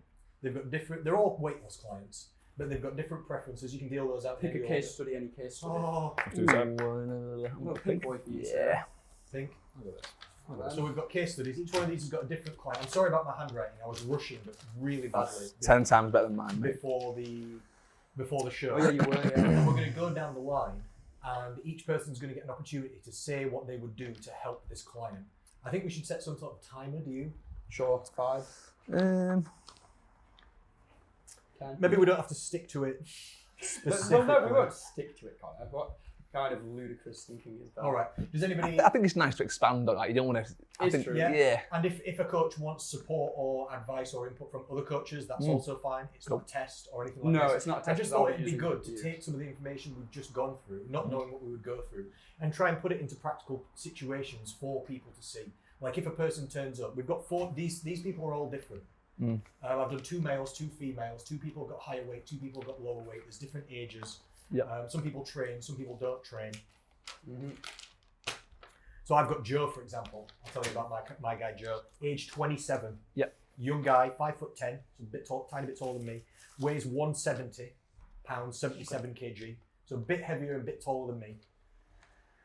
Holiday/photo prep. This client trains in the gym and it's 12 weeks away. So he's a young guy, he's 27, he's 5'10", he's 170 pounds, so he's got a bit of weight to lose perhaps, but not loads. He can have loads to lose because he's training. Bit of weight to lose, he's got 12 weeks, parties on the weekend, and works in the office. That's my client. Who have you got? Oh, I have Tony. Tony. In my head. You've got big tones. Yeah, I've got big tones from New York. Tony. Yeah. I'm picturing like. Do it in the voice. Do Boston. Oh, Boston's hard. In Can I New not? York. I'll do like. What's his name? Joey Diaz. Yeah. Tony. Don't say the words he says. 40. What? Okay. Yeah. It's Monday, cock. Oh, It's Monday, cocksuckers. There you go. It's Monday morning, cocksuckers. My name's Yeah. Tony. I'm 41. I actually love Joe Diaz. 6'3". I think he's class. He's so good. He's so unapologetic I for pay him, for his isn't he? Patreon even though I don't So listen cute. to it. Yeah, I like yeah. him. I want to give Did you him not money. listen to it? Yeah. No, I don't listen to it. I just want to give him money. He's brought me so He's much funny. joy. He had what was that social media platform that where it was like a video? It was like it was like Yes, what's I it know what you're called? talking about. Periscope. Periscope. Oh, yeah, yes. that's how he got big, wasn't it? He was on Periscope and he was doing that. In the morning, he'd smoke loads of marijuana, shall we say? We can say whatever. Yeah, it's okay. called the Monday morning joint, isn't it? Yeah, that's it. And it'll just give you like loads of motivation. Just shouts at the camera Just for 9 shouts, minutes. makes Yeah. you feel amazing at the end of it. Like, yeah, I can The fucking do bizarrest this. one for him was when he was on that podcast and he got a call saying his sister had died. And he's just like, "You're never going to believe this, guys. My sister, she just died." And she puts the phone down. He sits there for a minute and he's like, "Well, it's Monday, cocksuckers. This is life. Get out there." And I'm like, fucking hell. No my way. God. Yeah. Oh my Is God. that's Tell us about true? Tony. That's I can't true, bro. I You'll can't find be it. sure. You'll Okay, find it. Yeah. I'm definitely googling that see straight it. after this. Yeah. So Tony is 41, New York. He's 6'3", he's 140 kilos. His goals are to lose weight for health and for the family. He's willing to exercise, but he doesn't. He has a gym at home. He works a lot, sometimes home, sometimes in the office. He drinks beer and snacks in the evening, and his wife makes his evening meals. So that's my situation. Badlington. I've got Amanda. She's 37, 5'5", 230 pounds. But under other, we've got PCOS, hypothyroid, type 2 diabetes, and the goal is weight loss and health for pregnancy attempt. So obviously it's a really, really strong goal. Tricky client, that one. Yeah, that's a fun one. Yeah, That was the ticking time bomb in there, wasn't it, that one? asked to lose weight That's by my the word, doctor. that one. And I will add Is it? that she doesn't train or like it. Yeah, she doesn't train all like it. Doesn't train. She doesn't train, she don't want to train either. Maybe we could convince her.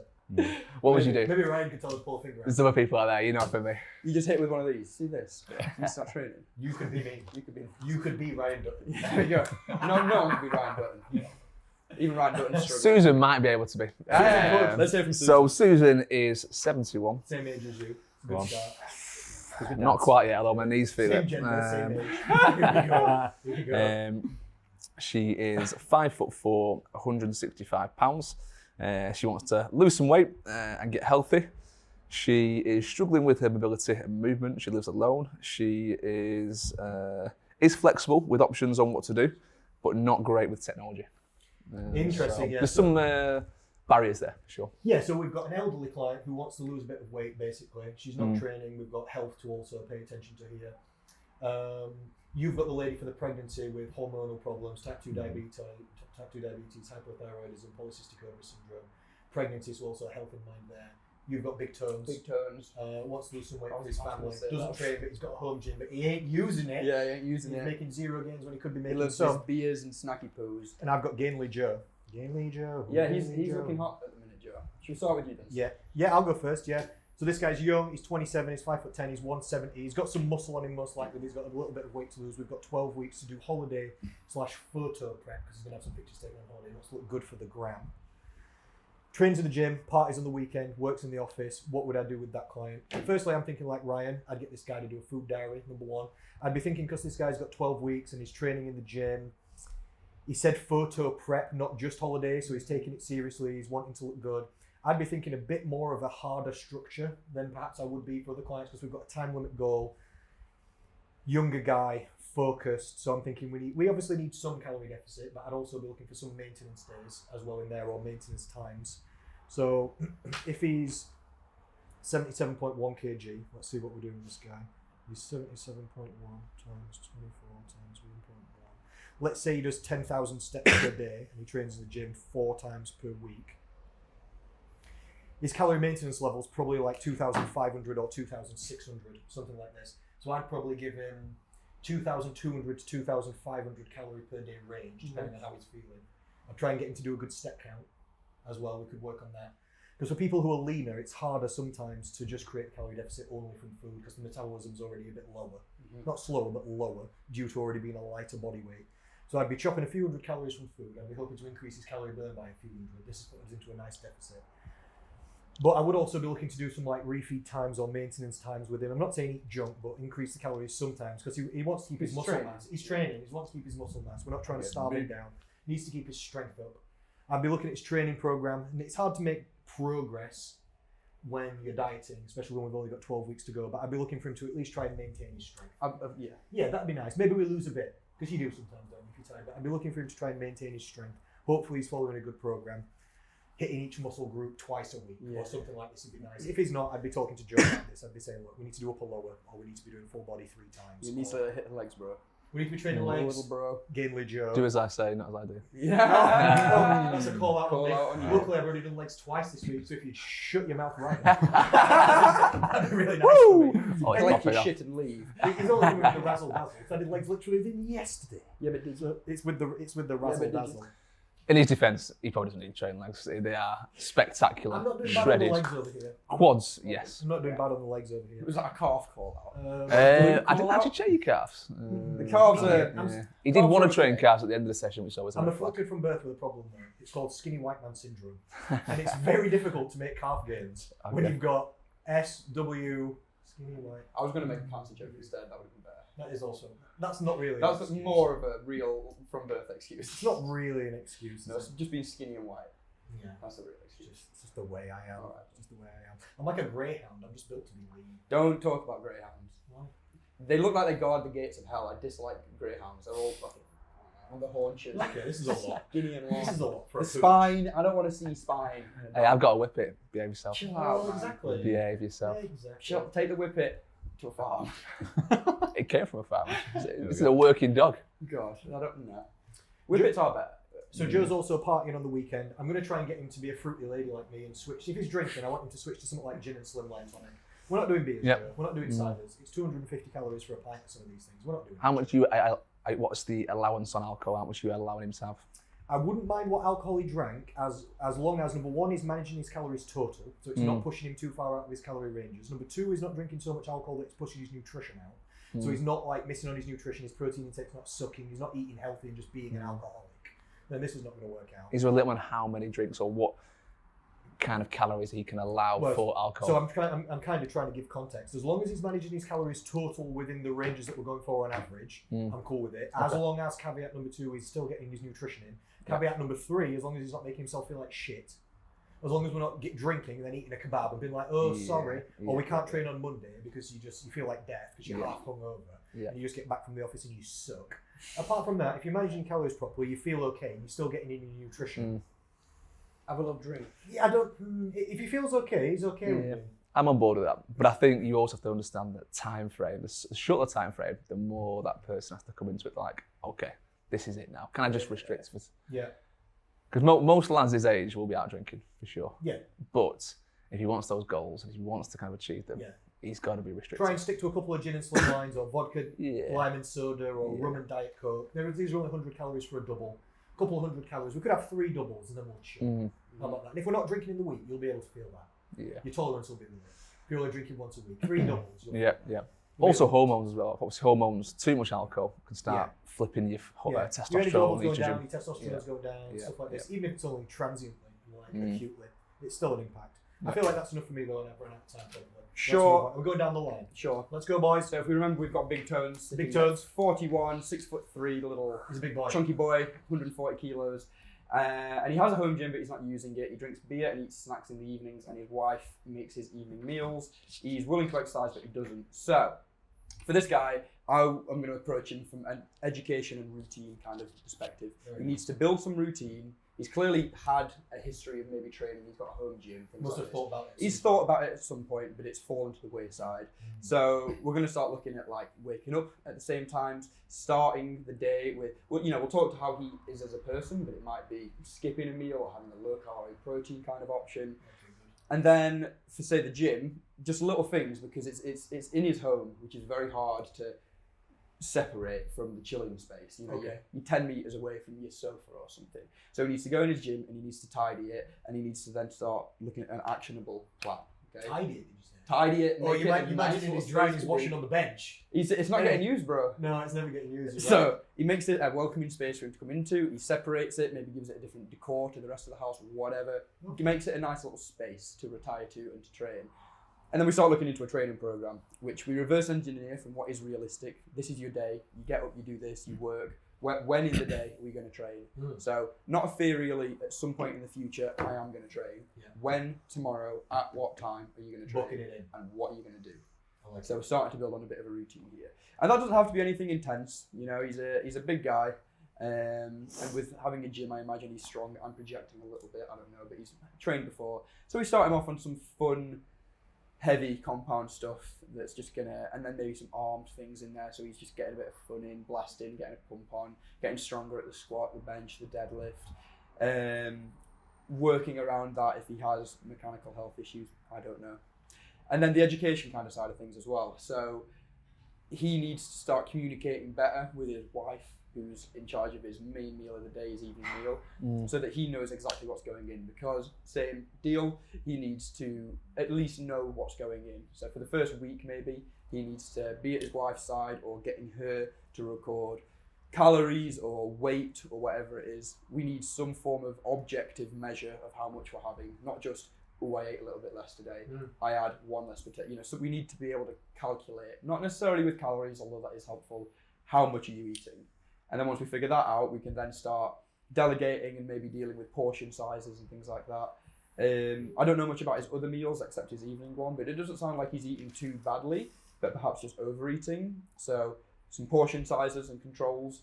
I reckon I would probably try and see how he responds to having his normal evening meal, but just halving it and making it lunch for tomorrow as well. So we just take one meal that you're having 2 similar ones of, and making one meal 2. And then looking at the drinking beers and snacking as well, maybe putting a time limit on that, or just a quantity limit on it as well. Like, again, record it, see how many we're having, and then next week, can we change these things? And then if we look at what happens for a week, we create a little case study of he's eaten, this is what he's eaten, this is how much he's trained and walked and done steps and stuff, and this is what's happened to him because we've weighed him or we've measured him or we've something, again, objective. And then we look at his priorities after a week and we decide what it is we're going to change. Ideally, bring the beers and snacks down, elevate the protein and nutritious stuff in the other meals, as well as portion control. Develop a routine that is based on specific times and specific goals to hit in the gym, and then let's have a crack. Turn in be successful. Of course. Your guidance, my friend. You know what I'm about. Of course we do. Anything, or moving on? No, bro, I think we smashed it. No, nice little plan. Oh, Yep. I really like that. Everyone's any prepared? Amanda's a tough one, I'll be honest. And I'll be very, very transparent when I say this breakdown is going to be quite brief for me, because I genuinely believe that this person's probably going to have more success working with someone else. So I'm really, really keen to almost signpost this a little bit, just because genuinely working with someone like Connor, or really going down the route of almost exploring the more, NHS, private guidance, that sort of stuff, just because in terms of a pregnancy attempt, I've come across these situations before, and I've seen the levels of stress rise, which can be so, and I was weirdly thinking about this prior in terms of how BMI can almost be linked. If they say, okay, you need your BMI at this rate before we maybe consider IVF and this sort of stuff. So, and that's literally determined by postcode, which is bizarre. By postcode, I think it is. Like here, the BMI could be different to be granted NHS IVF than somewhere in London, for example, which is bonkers. I didn't know Like, that. it's crazy. Social status, BMI, and I'm not allowed a baby. And I'm not sure if that is something to do with like health, what do you call it? Health economy or health, socio-economic status and all that stuff. Health inequality, that's the word I'm looking for. But in truth, the hypothyroid, that's obviously a huge barrier in this situation right now. The key bit that I believe I could help with is, number one, bringing the awareness to, okay, what's the current, calorie intake that you've got right now, in what sort of split, and then really sort of going down how many calories, what's the activity level like now, what's the NEAT, how often do we move in a day, and ultimately trying to find something that they enjoy, that we can really try and attack.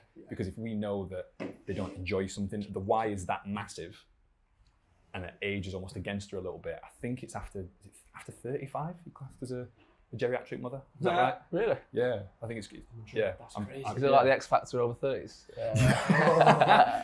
So to get this, to get Amanda to judge us houses, speaking about that, we almost want to look at, there's going to require quite high, I suppose, NHS guidance anyway, and supervision with being classed as a geriatric mother anyway, or mother to be, potentially.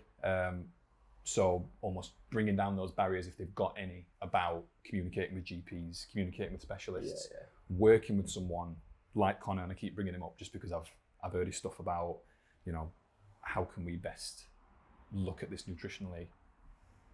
And again, hypothyroid, that's something that... Yes, you pulled a short straw there, there's no denying that. Have you anything to say specifically on this? No, I love what Grant said there. I think he's right about all this. If somebody's got thyroid issues, basically you just have to talk to the doctor.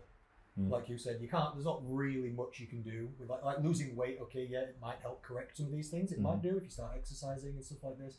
But if there's actually like an issue, really, you just need to get the T3/T4 just supplemented back at the correct level. So anybody who's got thyroid problems, it impacts people's body weight less than they expect, and it impacts people's health way more than they expect. Like being hyper or hypothyroid, it's way more unhealthy than it is actually like different for the weight management.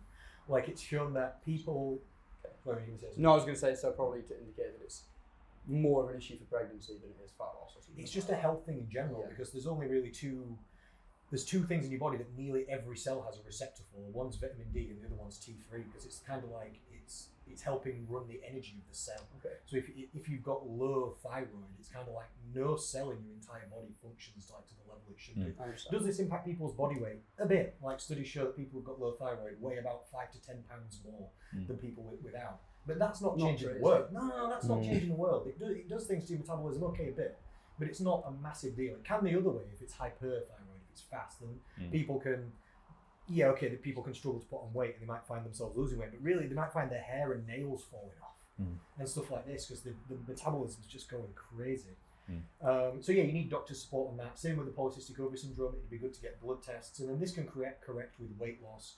Sometimes like vitamin D and inositol supplementation, exercise and step count and weight training is very good for the insulin resistance, and then downstream from that helps correct the testosterone profile, which then helps correct like all the other downstream issues that come from that. So I guess outside of a couple of specifics, it is, as we all know, just to say, do what everyone else does. It's Bro, fucking the same. when I did all my hardest nutrition qualifications, there's all different types of case studies like this. What would you do with this client? What would you do with this? Every single time, it's this client could exercise and take their calories down. What if they've got diabetes like she has? She could exercise and take the calories down. Maybe she could eat a little less carbs and sugar as well, but you know what else? We could eat healthy. It'd be nice. She could do some circuits with Ryan. This would be a good time. It's basically the same for every single person. With this lady wanting to get pregnant as well, there's health sort of things to take into consideration. So you don't want to be starving her down. You're not trying to make her feel like shit. We need good nutrition. We need to be feeling good while we're doing it, because we're trying to get her into the healthiest position possible so that the body will accept a baby. I love what Brad said about stress as well. I used to be the nutritionist for a big IVF group in Sheffield. So I used to advise people specifically on like all this type of stuff to do with this. And I had to stop because it was so stressful. It was really upsetting for me as well. Like I would see some women's lives get changed for the positive, and I would see some people's lives get destroyed. Because IVF's got low percentage chance anyway. So then the people are taking all these medications and they're doing all this work, be it fat loss, be it health improvement, be it... I've seen some people on 10 different drugs. Literally, a box of drugs arrives, and they try this for like 4 months. They're banking their entire life and future on it, and then the success rate's like some low percentage, not even based on their actions. It's just low anyway. So most people it doesn't work, and then they're destroyed. Literally, I've known it ruin people's year. Like they try it in summer, and it ruins the rest of their year. Like it doesn't work, and then they're so unhappy or quote depressed as it may be. I had to stop literally because it was upsetting me. I can imagine. Trying to help people. I can imagine. If I can sign off with this one, one of my old clients, she had her thyroid removed from cancer, which was crazy. And obviously working with her was tough, but a goal wasn't, anyway dependent on bringing another person to the world. And one thing that she did advise on is, whilst you are young, fit and healthy, try and get yourself a blood test and figure out what your optimal hormones are. And if you can do it, like anybody watching, if you can do that right now, especially for women in particular, when they go through that perimenopause or menopausal phase, trying to rebalance it with TRT is incredibly difficult because there's so much variance. So if you have that point of reference for you personally, it's not going to send you back to your energy levels of a 30-year-old by any stretch, but at least you've got, this was my hormone levels at 30. Baseline comparison measures. 100%. Very nice. 100%. 100%. Yeah, and that's one thing that my old client stressed. Did you get a blood test after that? Yes, I did. Yes, I did. Are we good to go? Yes, right. We're feeling right for now. We're feeling We're alive. Right for now. Yeah. Eating your cereal. This is it. It's Big Duts on the case. Let's go, boy. Big Susan. Little Susan. She's only 5'4". Don't call her Big Susan. Don't do this. Big Tones. Big Tones is, he's mafia. Yeah, choice of words. Choice of words. So 71, she's a little bit older. She is struggling with some flexibility and mobility. She lives alone. She's very flexible with options, and she's not great with technology. So the first thing I would do is I'd try and delve into her history. Like, what has she done in the past? She obviously lived 71 years. What's she done when she's been a teenager? What's she done in her 20s, 30s? Every decade, I want to know the kind of play-by-play of what she's done in terms of movement, activity. Are there any other kind of things associated with this movement and mobility issues? Has she got kind of dodgy hips, dodgy knees? Is there any kind of early signs of arthritis? And that's all going to dictate kind of what we do from a movement point of view. And I think the priority number one for me, yes, it's weight loss, so we can address that with probably some food and moving a little bit more. But my priority number one with her is getting her moving better, getting her joints open, because she'll feel much, much better, even if she loses no weight in the first 2 months. But she is squatting better. She can sit up and down off the sofa without things aching. She can reach up. She was 74.8, so 75 kilos. At what height? 5'4". Yeah, so she's not that. No, she's not massive. She's just got like a little bit on the outside. Yeah. So I can see where you're going with this. So definitely she wants to see weight loss. She wants to be healthier, and that is a big element of it. We're going to improve her kind of food choices, habits on a daily basis, get some structure in there. I'll come on to the kind of technology side in a second. But my main focus is getting her moving better. So there'll be a straight away kind of an analysis of what she can and can't do, limitations and capabilities. There will be a very mild stretch and mobility guide that I give her that's going to start with some really basic exercises, probably 2 or 3 based around the main sticking points in her movement. And then from there, as we progress, we'll start adding in more things. We'll see how that improves kind of some very basic things like This girl's not going to be lifting big numbers or even doing compound lifts. We're going to be getting her sitting up and down off a chair. We're going to be having her do some kind of resistance-based stuff purely through kind of like TRXs, stuff like that. Yeah. Can she go through full range of motion? And then from there, we start addressing, are those exercises increasing? Are they getting better? Yeah. If they are, let's add some more stuff in there. If they're not, can we increase the frequency of that stretching? Can we introduce some other exercises and stretches that are going to improve her? But that would be the start for me. That's the starting point on her program. As we go through, obviously, technology, she's not great with it, as a lot of people are at that age. And I think that my first thing is, how bad is she with technology? Is it like to the point where we give her a phone and she's like, I don't know what to do with this? Or can she navigate certain things? Is she able to, am I able to coach her on how to track her food or not? Interesting. I like that. Or is it a case of like, okay, this is going to be completely ad hoc? If it's more ad hoc, then we go down the route of being a little bit more limited on her options in terms of foods. Can we have her eating a relatively similar breakfast, 2 options for breakfast, lunch and evening meal, and get some baseline sorted for her food?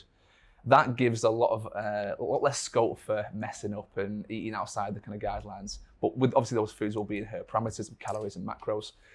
And then alongside that, we can start maybe then associating some numbers with foods, because that's so important to kind of bringing weight down and being a little bit healthier. Movement is going to be, it's basically walking. It's going to be the first thing that we do. Every single day, I'm going to get her walking, see how her body responds to it, see if she's knackered every night. I mean, she's 71, so things are kind of getting to the point where her, as you said, hormones will start to be affected here. So that's something we're going to monitor as we go along, energy levels and recovery in between sessions of walking. If it is too much, we taper things back. If it's not, full steam ahead, basically. She's flexible with options of what to do. So we start with the walking. We then might start doing, I don't know, if she's got some stuff she can do at home. If she's up for getting some kettlebells and dumbbells, we might start putting a few weight-based things together at home. But it all depends on where she is in her progression. That probably won't come until maybe 8 to 12 weeks down the line, once we've had a really good... just whenever she's... Yeah, that's it. And it's just assessing that progression. So that's probably what I do with Susan. We're going to have some right laughter on the way with me and Susan, and yeah, it'll be good. I trust my nana with Ryan. Oh, Yeah, I would. Yeah, I would. I think at that age as well, like she's... chill out with my nana. I'll be putting some serious music on that, mate. Don't worry about that. Hey. But I think that's nicely put. Well done. Yeah, I that's love great. that. I love the movement part that you took, because Yeah. when it's saying like flexibility and mobility issues, lack of movement is one of the things. It just limits elderly people's lives and quality and quantity of life, isn't it? Yeah. People stop being able to get up and down stairs or get in and out of the car easy. Now you don't feel confident to walk around. Now you don't go and see the grandchildren and walking around the park, and you're not playing with them as easy, and you can't go see your friends as much. If you fall over, what if you can't get back up? Yeah, that's a great deep dive into someone's life at that age, for sure. Yeah, I've had that with my auntie, bless her. She's entirely sound of mind, which is so frustrating because her knees, she's had both replaced, and she can't bend them past like whatever degrees this is. Yeah. So you can't get in and out of a chair. She fell over in town once, just couldn't get up. She's entirely like capable. She's got a strong grip in that, but she just can't move because of that. She's so crazy. Especially like we're getting to that point now where the body is able to live quite long, longer than it probably should be able to. And so energy put into longevity cannot be understated, because it's your vessel in it for maybe 100 years, a century. Yeah. You gotta oil it. You gotta treat it well. And I think for someone like Susan, it depends where her mindset's at. Like a lot of people get to a certain age and they go, oh, my exercising days are behind me now. I'm just going to sit on the sofa and do what I need to do. And then they get to this point where they've got more weight on them, and they then need to start addressing it. Whereas if they just kept something going, and it's where her head's at. Like actually, I used to work in care homes, believe it or not, when I first started PT. And so when I did my PT and qualification, I did it with Envisage, and the guy that was monitoring it had his own business on the side, and they used to go into care homes and used to do exercise sessions, like chair aerobics they called it essentially. And he said, I want you to come in, do you fancy it? I said, yeah, go on then, why not? It was like a little bit of money on the side when I first started. And he showed me what to do, and they sit on the chair, I throw them the ball, they lift the legs up, arms up, out to the side, do some twists. It's dead easy stuff. But you would go into these rooms and there'd be very clearly a certain group of people in that room who have the mindset of like, my kind of exercising days behind me, I want nothing to do with this. So they would actually hail abuse at you, believe it or not, like heckle you, so that's the word I'm looking for. Whereas other people, you go in there and they'd be so nice and friendly and they'd be like, oh my God, this is amazing. I do feel better after the last session. It's all in the mindset of that person, that individual. And it's exacerbated as they get older. People split like this fork in the road, and one goes really hard that way. One goes really hard. Yeah, whoever they are. Exactly. And there's no real in between where someone's kind of doing it but don't really want to do it. They either do it or they don't want to do it. They get hard on their views. I think as you get older, we all know it's like the grumpy old man or the grumpy old woman at the end of the road who's just so set in her ways. You can't convince her. She is who she is. And with health and fitness in the elderly population, that's definitely the case. I know a guy who was convinced that he was just going to turn, I think it was 50 and drop dead.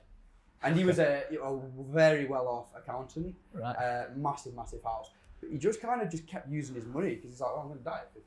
I have full English breakfast every day. He's in his 60s now. And he's still fine, but like it's just thrown him because he's just not thought about that. And imagine saying for Susan as well, she's 71, did we say? 71, yeah. If now was the age that she decided to stop moving, and she was one of the ones that lived to 100, that's your lifetime left of immobility. What? Yeah. That's conscientious. That's a powerful way of thinking as well. Yeah, 100%. Yeah. She's got to go your lives again, but she can't move. Oh, yeah. It'll be like Sudokus. Hilarious. Yeah. Thanks for that, gents. I thought that was really good, really powerful comments from everybody. Right, we've got 30 minutes left and we've got 2 sections to go left. So I think we should try and go through this one quickly. And then we've actually got some Q&A questions, and they're quite good. Even one of the directors of Macros Inc. asked us a question as fitness professionals. And it's a good question as well, a bit of a doozy. One of my clients has asked a really interesting question as well. There's no note, I'm sorry. So it'd be interesting to get to. So on these cards, we've got written loads of myths. Some of them are myths, and some of them are like half myths. They're kind of confusing. There might be some elements of truth, and there might be some elements of non-truths. Right, we're trying to within get them you a little bit. I like how we've all sat forward. Yeah. So we're going to deal these out, and then we're going to turn them over one by one. Oh, is it gone off? It's all right, don't worry. Yeah. The camera's gone. Run out of battery or something's gone. One of the cameras is gone. Thank you. Move it. Right, myths. Yeah. And we're going to turn them over, and then each person is going to discuss or say, preferably quite quickly. Like, let's try and do 30 seconds to a minute or something on each one. Let's try and do sound bites of real or no real, deal or no deal. This is what it's going to be. Want to go first? You're looking prepared, Brian. So. I'm just thinking in my head of what I'm going to say about this one. So, don't think, just do. You have to avoid sugar, all sugar, to be healthy. Okay. I mean, do you want a one-word answer or a bit of a description? One word, tell us. But one word, no. Sugar is good. Yes. It just depends what source it's coming from. Haribo is not the same as a banana, and not all sugars are the same essentially in the way they get kind of not used in terms of energy, but processed and kind of make you feelings from a health perspective. What we should do, I think, is everybody should shut up, and then when the one person's done, if you agree, put your hand up, and if you don't, leave it. Yes. Okay. So we have to vote. Is Ryan correct or not? We all agree? We leave it until the end. Sugar, the dose is in the devil, isn't it? Yes. Too little, you're in a coma. Too much, diabetes. I should have mentioned amount for sure. Amounts massively matter as well. HIIT is effective for fat loss. Now, HIIT, high intensity interval training. Yeah. I'm going to say it depends. It depends on the person. I previously came from a gym that's very HIIT focused, and eventually, depending on people who do 5-6 classes a week, their progress eventually will stall. They seem to get this adaptation where, it becomes ineffective now. And maybe depending on where they want to take the goals, a change of stimulus is going to be really, really beneficial. So, for example, if someone's never done HIIT before, it's going to be really effective because they've never done it before. And they're going to respond quite well. It's hard, man. If you do it effectively as well, high intensity, none of this like 50 seconds on, 10 seconds off stuff. I'm talking proper HIIT. 15 on, hard, fully recover, go again. Like that stuff's going to be super effective. You can only do that for so we could do a whole podcast about HIIT because it's a word that's thrown around so much. Like most people don't actually do HIIT. They're not actually doing HIIT. They're just doing some high intense work. Proper HIIT is like Tabata is HIIT and forms of that short, sharp bursts. You shouldn't be able to do more than 10, 15, maybe max if you're really, really fit. 20 minutes of HIIT. That's a lot. And actually, most people shouldn't start with HIIT. They should be doing it like when they're fit enough to go and do it, because most people's heart rate who are unfit, you can do small amounts of work and the heart rate will be up at 180. So for the average person, HIIT works. I think for someone who's in the middle of their journey, it works really well, I think. Yeah. Voting on Bradley's answer. Yep. Yeah, we all agree. I think the thing about HIIT really as well is because you can only do it for such a short amount of time. Say you do 20 minutes HIIT, like Ryan said, which is savagery if you can do 20 minutes really. Yeah. How many calories can you really burn in 20 minutes? Even Like that. pro athletes can burn like 600 calories in an hour, maybe Yeah. 800 if you're world class. Yeah. So in 20 minutes, an average person's burning like 200 calories. What's this doing for the fat loss? It's medium. What's it doing for the longevity? Not good because fuck that. No one wants to do it. Because- Fat makes you fat. One word, no. So obviously, calories per gram, it is denser than your other macronutrients, which is a thing to be aware of, but calculating calories overall is gonna matter more and will naturally bring that down. It's necessary, 100%, and there are definitely good and bad versions of it that you may want to avoid, more like saturated things and whatnot. But no, it does not make you fat, to come back to that point. It's just a fuel source that makes up a portion of your diet, and you can bias towards healthy sides of it and keep it within the calories. Oh, We vote correct. you got correct. Mine saying, oh, this is a hard one. Keeping the weight off is harder than losing it.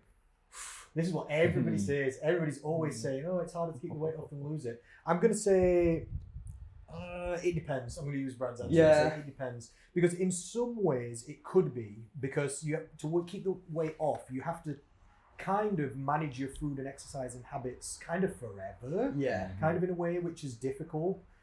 But is creating no calorie deficit harder than creating a calorie deficit? No. So weight maintenance is technically easier day by day because you don't have to create any calorie deficit. You just you're eating the amount you should be eating, not 500 calories less per day. So it's easier in that way, but it's harder in the longevity. So I think it depends on how each person sees it, perhaps. Yeah. Agreed?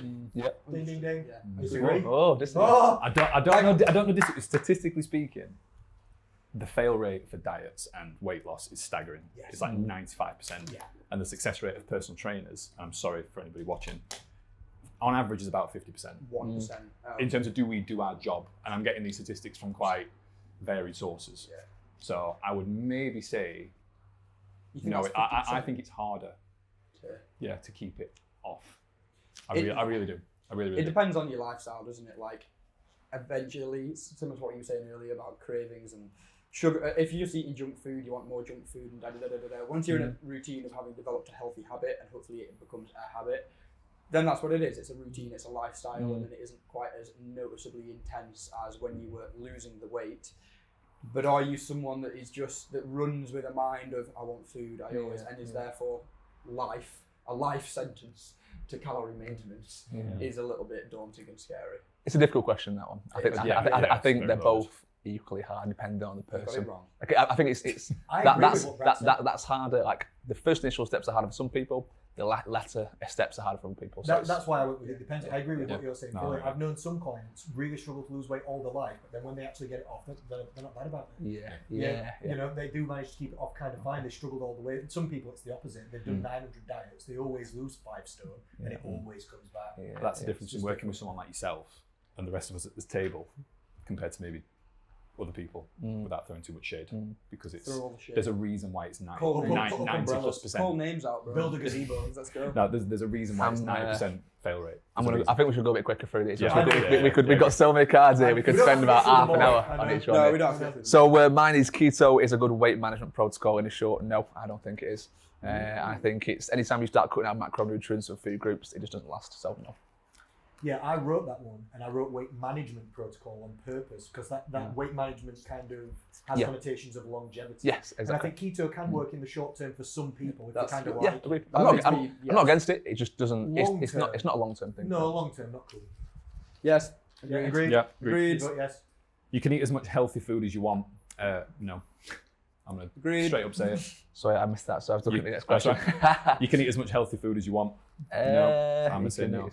As much healthy food as you want. Do we need to I mean, expand on this? Yeah, I don't really get the kind of angle there. You can eat as much. Some people say as long as you eat healthy, your weight will be. Okay. Not always. It's Yeah, true no. For some people. but Okay. not for No. everyone. 11,000 calories of broccoli and chicken. Yeah. So, I've had clients come to me and they've had perfect food diaries. And I'm like, what's going on there? And then you realise, oh, they're just having loads of it. So much of it, yes. The people I notice it doesn't work for is usually ladies versus men, because the metabolism is automatically lower. Ladies who are shorter, ladies who are less active, ladies who have got less weight to lose. The smaller you are in any direction, or your activity levels are smaller as well, the more careful you have to be with the calories. Yeah. I was saying this to a client the other day, like he's 6'4" or something. I was like, for cutting for you, you'd probably be comfortable around like 2,500, fine. Easily for very 6'4". fine. And that gives you some nice leniencies. If one day you wake up and you want a 1,000 calorie burger, all right, sound. But if you take a 5'2" female and her calories are like 1,300 or something, that's just not realistic. And so it is obviously it scales, it's relative. Someone who is 6'4" feels the effect of someone who's 6'4" and needs the same calories and whatnot. But from a satiation, craving point of view, there is a wider well, you've got more wiggle room, haven't you, for more margin for error is what I'm looking for. Yeah. Very nice. Go for it, Rowan. Yeah. All right. Fat burners are effective. This isn't something I'm well versed in. So I'm going to say yes and no, and then I want your opinions, because generally I would say no, and that if you can find all the tools that you need to from real world solutions, like... Why, what's your effective fat burner? Doing 10,000 steps a day? Well, so... Because that's some real shit. I mean, and this is where I would like your opinion. Obviously, there are things that have been around for ages that are like appetite suppressant injections you can have and things like this that don't necessarily go under the lines of being unhealthy, but you're outsourcing something that you, with your own willpower and physiology, should be able to do. So that's the baseline. But if you need something like a stomach staple or an injection, and you know it's that or die, whatever. Yeah, that's like gastric surgery as opposed to fat burners, so it's a slightly different thing. But Yes, I know what you're saying. The tree I'm barking up. Yeah, and like these skinny jabs and stuff you were mentioning, like GLP-1 agonists, basically. Yeah, they reduce people's appetite a little bit, help manage blood sugar a little bit, and reduce speed of digestion a little bit, help keep people full for longer. Fat burners generally not effective though. Like caffeine works slightly like an appetite suppressant. Can we count cold therapy as fat burning? No, I won't say so. I don't know. Apparently it creates brown fat. I don't know if there's much evidence for that. I've been reading a couple of studies recently. It's starting to seem pretty concrete, but I don't know. Stands to be seen. Yeah. Being very cold definitely increases your metabolism a little bit because your body's trying to stay warmer. But is it enough to like keep you lean? Like, no, you're not going to lose like 3 stone. No. I'm not wearing a coat. There is quite a lot of link there, but yeah, it's not something I want to get into now. If there were any fat burners that worked and were safe, I would be recommending them to my clients. Exactly. If anything could even get somebody 1 to 5% increase and it was safe, I'd be saying that's kind of the bottom line. That's where I'm ending ending up with cold therapy at the minute a little bit, in that kind of region, 1 to 5% kind of thing. But I need to study it a bit more. But it's definitely good for your health, the cold therapy. It's definitely good for like shock proteins. It's definitely good for that toughness of mindset that you mentioned. If you can get into cold therapy, you can definitely eat a broccoli. You can definitely look at ice cream. You can don't pretend eating vegetables hard if you're doing daily cryo. You can do it. Yeah. All right. Oh, this is one we've already been through. This one says BMI is a good measure of health. I'll go with Ryan's answer. Population average tool, yes, decent. Individual basis, like, should you get the BMI and say, I am in this category, therefore my health is like this? No. Agreed. Yep. Fully agreed. It's harder to lose weight when you have more to lose. No, answer the opposite. Absolutely the opposite. It gets trickier and we have to do more complex and restricting and intense things the more weight you lose. It's very easy to lose weight at the start when all you have to do is just move more and eat better.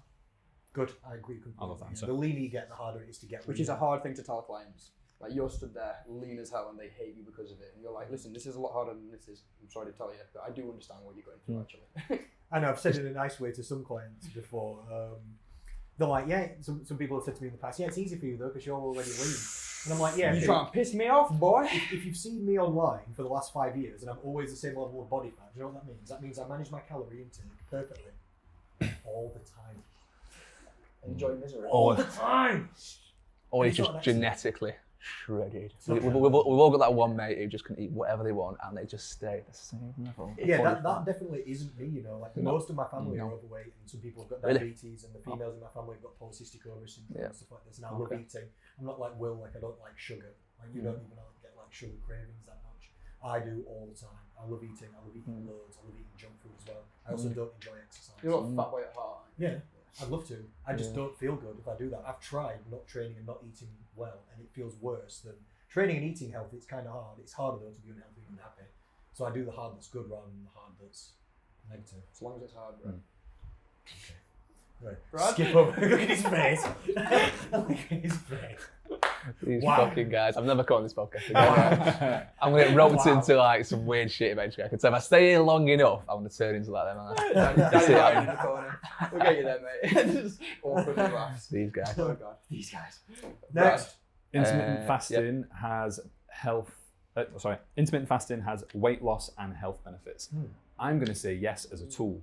I really like it as a tool, just because, again, speaking about what was mentioned earlier about relationship with things, actually forcing a bit of a gap between checking, okay, what's the hunger levels like? How do I feel right now? A lot of spiritual practices do this in particular. So yeah, Ramadan. There's a lot of practices that, you know, I can't necessarily talk about the health or weight loss success rates after that, but I know it varies massively. But as a tool, I really like it. Maybe not for everyone, but as a tool, Yeah, this was one of our half correct ones, so nice. But Yeah, intermittent fasting shows no health benefits over similar calorie reduction of any kind. No. Like people were always like, oh, autophagy, sure. cellular regeneration, this, that, less digestive load. It's like, no, not really. If you just reduce calories similarly in any other pattern, as long as like the macros and the composition's the same, outcomes are the same. I don't really understand it much, but it seems to be that if your fasting exists in a 24-hour window, you're just being hungry for a little bit. It's not real fasting. You're not fasting. There's, it's there's not real food fasting. in you being used. You're not Exactly. into any, if it was ketone type phases that we were talking about. Exactly. We're not here, so. Exactly, Was it it's me? fake fasting. But it does work as a tool and I use it with clients as well. You can target specific areas to lose fat from. Oh. No. True. No, just no. Is that easy enough? I think that's fair. All right. Yeah. Is it me? You need to know exactly how many calories you are having. No. There's, like Ryan mentioned, there's direct and indirect methods of calorie control. Direct methods are like getting the actual calories and reducing them by means of like calorie counting, food diary, something like this. But there's also indirect measures of calorie or indirect methods of calorie control. Like I don't do a food diary, I don't even check my own body weight ever, but I still keep my body fat in check. How do I do this? Healthy eating, portion control, high protein intake, step count, training. These are other ways of keeping calories controlled that aren't to do with like food diary or direct calorie control. I think when you first start trying to lose weight, you look at the weight first and then go, right, this is what I need to change to affect this. And then the more you educate yourself about calories and training and things, it goes the other way around, where you look in the mirror and you go, oh, actually, I need to shift that. You don't look into any of the numbers because you just know what to do. You can just be more intuitive about it then, can't you? Sure. Yeah. Cool. Going on a diet is a good idea. That was me. Was it? A little I mean- curveball for you. It's quite an open-ended question, this one. I guess if you're looking at it like the population of a nation, like the UK, yes, majority of the UK, you could say. You heard this, Britain. It could be, Jump on a diet. like, you look at statistics basically. Like, if you go to Africa, for example, most people shouldn't be on a diet. If you go to America, maybe most people should. Mexico have now overtaken America in the obesity scale, so now they should definitely be in. But if you look at populations of people, potentially the answer is yes. But let's not look at populations. Let's look at like individuals. It's all based on what you want, what your goals are, how your health is, what your body fat percentage is like. So, I mean, how do you answer that? Is it a good idea to go on a diet? One of the angles I was coming from was what Erica knows, I think, is the inevitable end to an inevitable start. Okay. As in to start trying to change lifestyle over a crash coursing.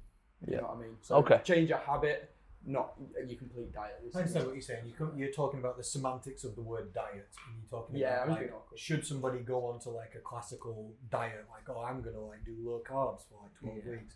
Probably not. If you substituted the word diet though for like eat healthier, should people eat healthier like populations? Like Ryan said, yeah, they should. Most people in Western populations especially should be eating differently. Yeah. Should you use like classic dieting methods? Debatable. Okay, cool. Depends on each person. No carbs before bed. I'm going to say it depends. Depends on the person, depends on sleep quality. I've worked with a lot of people who have disturbed night sleep, and the sleep quality is massively influenced by, having to go to the toilet and that sort of stuff. So obviously there's a bit of water in carbs, carbohydrates, hydrate, so I'm very aware of that. But scientifically speaking, no, fat loss. Don't really, yeah, for the sake of fat loss. It's where people are more prone to overeat around before bed, when true, maybe wind it down. Obviously, there's a reason why no carbs before or don't eat after 6 became a thing. And it's because it was a bit of a dangerous window for people, or for the majority of people. So I'm saying it depends on the individual, but scientifically, no. Again, as a tool, potentially. Could work in like individual basis, yeah. Who's seen this thing called Lumen? Rings a bell. What is that? Seen this? My clients have started using this. Wait, no, which is this? I'm having conversations with people. So I'm going to inform the You audience don't seem about happy about it. Lumen. No, it's okay, and that's what I'm going to say, and I'm going to use that to be politically correct. It's fine if you want to use Lumen. It's a machine that you breathe into, and it does a carbon dioxide test to tell you whether you're in fat burning mode or carb burning mode. What? Yes. What? Oh, Number one, this is a semi-real thing. Nah. This is a semi-real thing. Right. Number two, my clients have got weight loss goals. It matters about the calorie deficit, not the substrate that you're burning. Clients have been messaging me over the last 2 weeks saying that they've stopped eating carbs before bed because if they eat carbs before bed, when they do the Lumen test in the morning, they're not in fat burning mode. If they don't eat carbs before bed, they're in some sort of carbohydrate fasting period, and when they do the Lumen in the morning, reliably, it says they're in fat burning mode. This is nice. If you feel good for this, if this makes you feel good, if like Brad said, if you enjoy it, if not eating carbs before bed. One client told me she stopped eating carbs before bed due to this, but now she sleeps better and wakes up not as hungry. I said, all right then, continue. But whether you're in actual fat burning or carb burning mode, this does nothing. It's not about the substrate that's being burned. It's like when people used to say, oh, like get into like zone 3 cardio for fat burning mode. This is not real. This is not important. So if you want to lumen, feel free to lume. Should we leave that there? Yeah, we need to actually, because we need to go on to a little bit of a She's good, because I didn't know the answer to this one, so that's good. No, did you know? Hormones are a big factor in weight loss. That's not true. Alrighty. So what we got? Mediocre. Well, first of all, if minor there's any factor. Q&As from the audience and don't feel any pressure, you feel free to shout them out. Oh, you sent me some? Oh, get in. Let's have a look. Agent, we have been going a while, haven't we? We apologise. Have you got the questions there ready to I fire? suppose we do, yeah. All right. Audience question. Thank you, audience. Thoughts on not eating when you're not hungry and leaving food for as long as possible. Example, I could go until late afternoon before I want to eat anything sometimes. Wait, say this again loud, please. Act like there's people listening. Because Was that quiet? a bit. All right. Thoughts. Thank you. Thoughts on not eating. Enunciate, my darling. Listen, I'm from Yorkshire. Right. Thoughts on not eating when you're not hungry and leaving food for as long as possible. For example, going until late afternoon before I want to eat anything sometimes. Is this okay? You're looking at me for the answer. I think it's good. I would say if you've got weight loss and weight management goals, then I wouldn't necessarily recommend eating for no reason. This is kind of what we've been saying. Yeah, unless you're trying to build habits like some people have mentioned of like some people could do with habits. You mentioned with Tony, I feel like Ryan mentioned this earlier, like some people could do with like a breakfast and then a lunch and then a dinner. Yeah, for some people that's better than like grazing all day or starving all day and then binging. That screws some people up.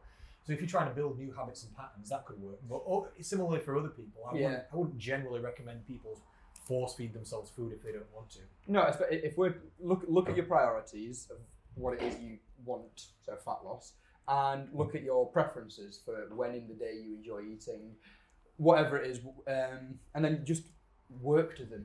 I don't get hungry when I wake up in the morning. I like to work a bit first and then eat. I also don't want to be fat, so I don't eat then. It wouldn't work for my preferences, it doesn't work for my priorities, so I shift it a little bit. The thing to balance is that you don't end up in a rabbit hole of just binge eating later in the evening, which can work for some people if you're very on top of your nutrition. But for other principles, it's nice to get nutrition in throughout the day. So for Arica, some of her goals are just get protein before the evening meal, basically. So yeah. Do we have another one here? Okay. Any points on that, gentlemen?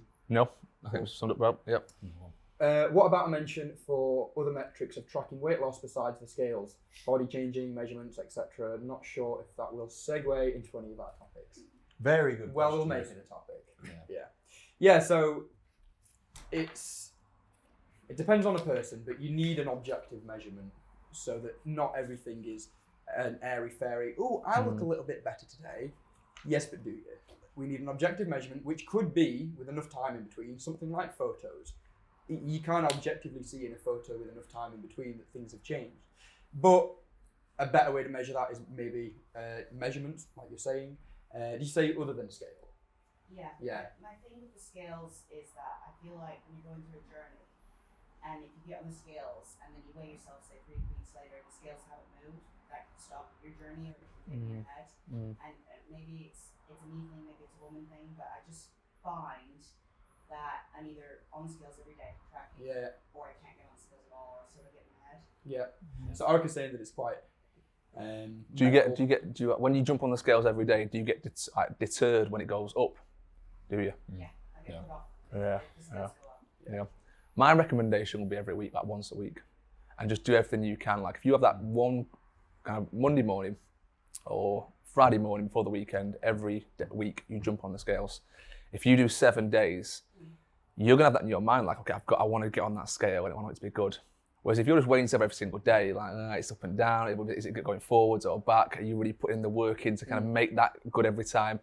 I never recommend weighing every day unless you're like an athlete or a competitor or anything like that. I think that's interesting because I really like having clients weigh every day. It depends on their mental state, but that's often something I suggest. Really.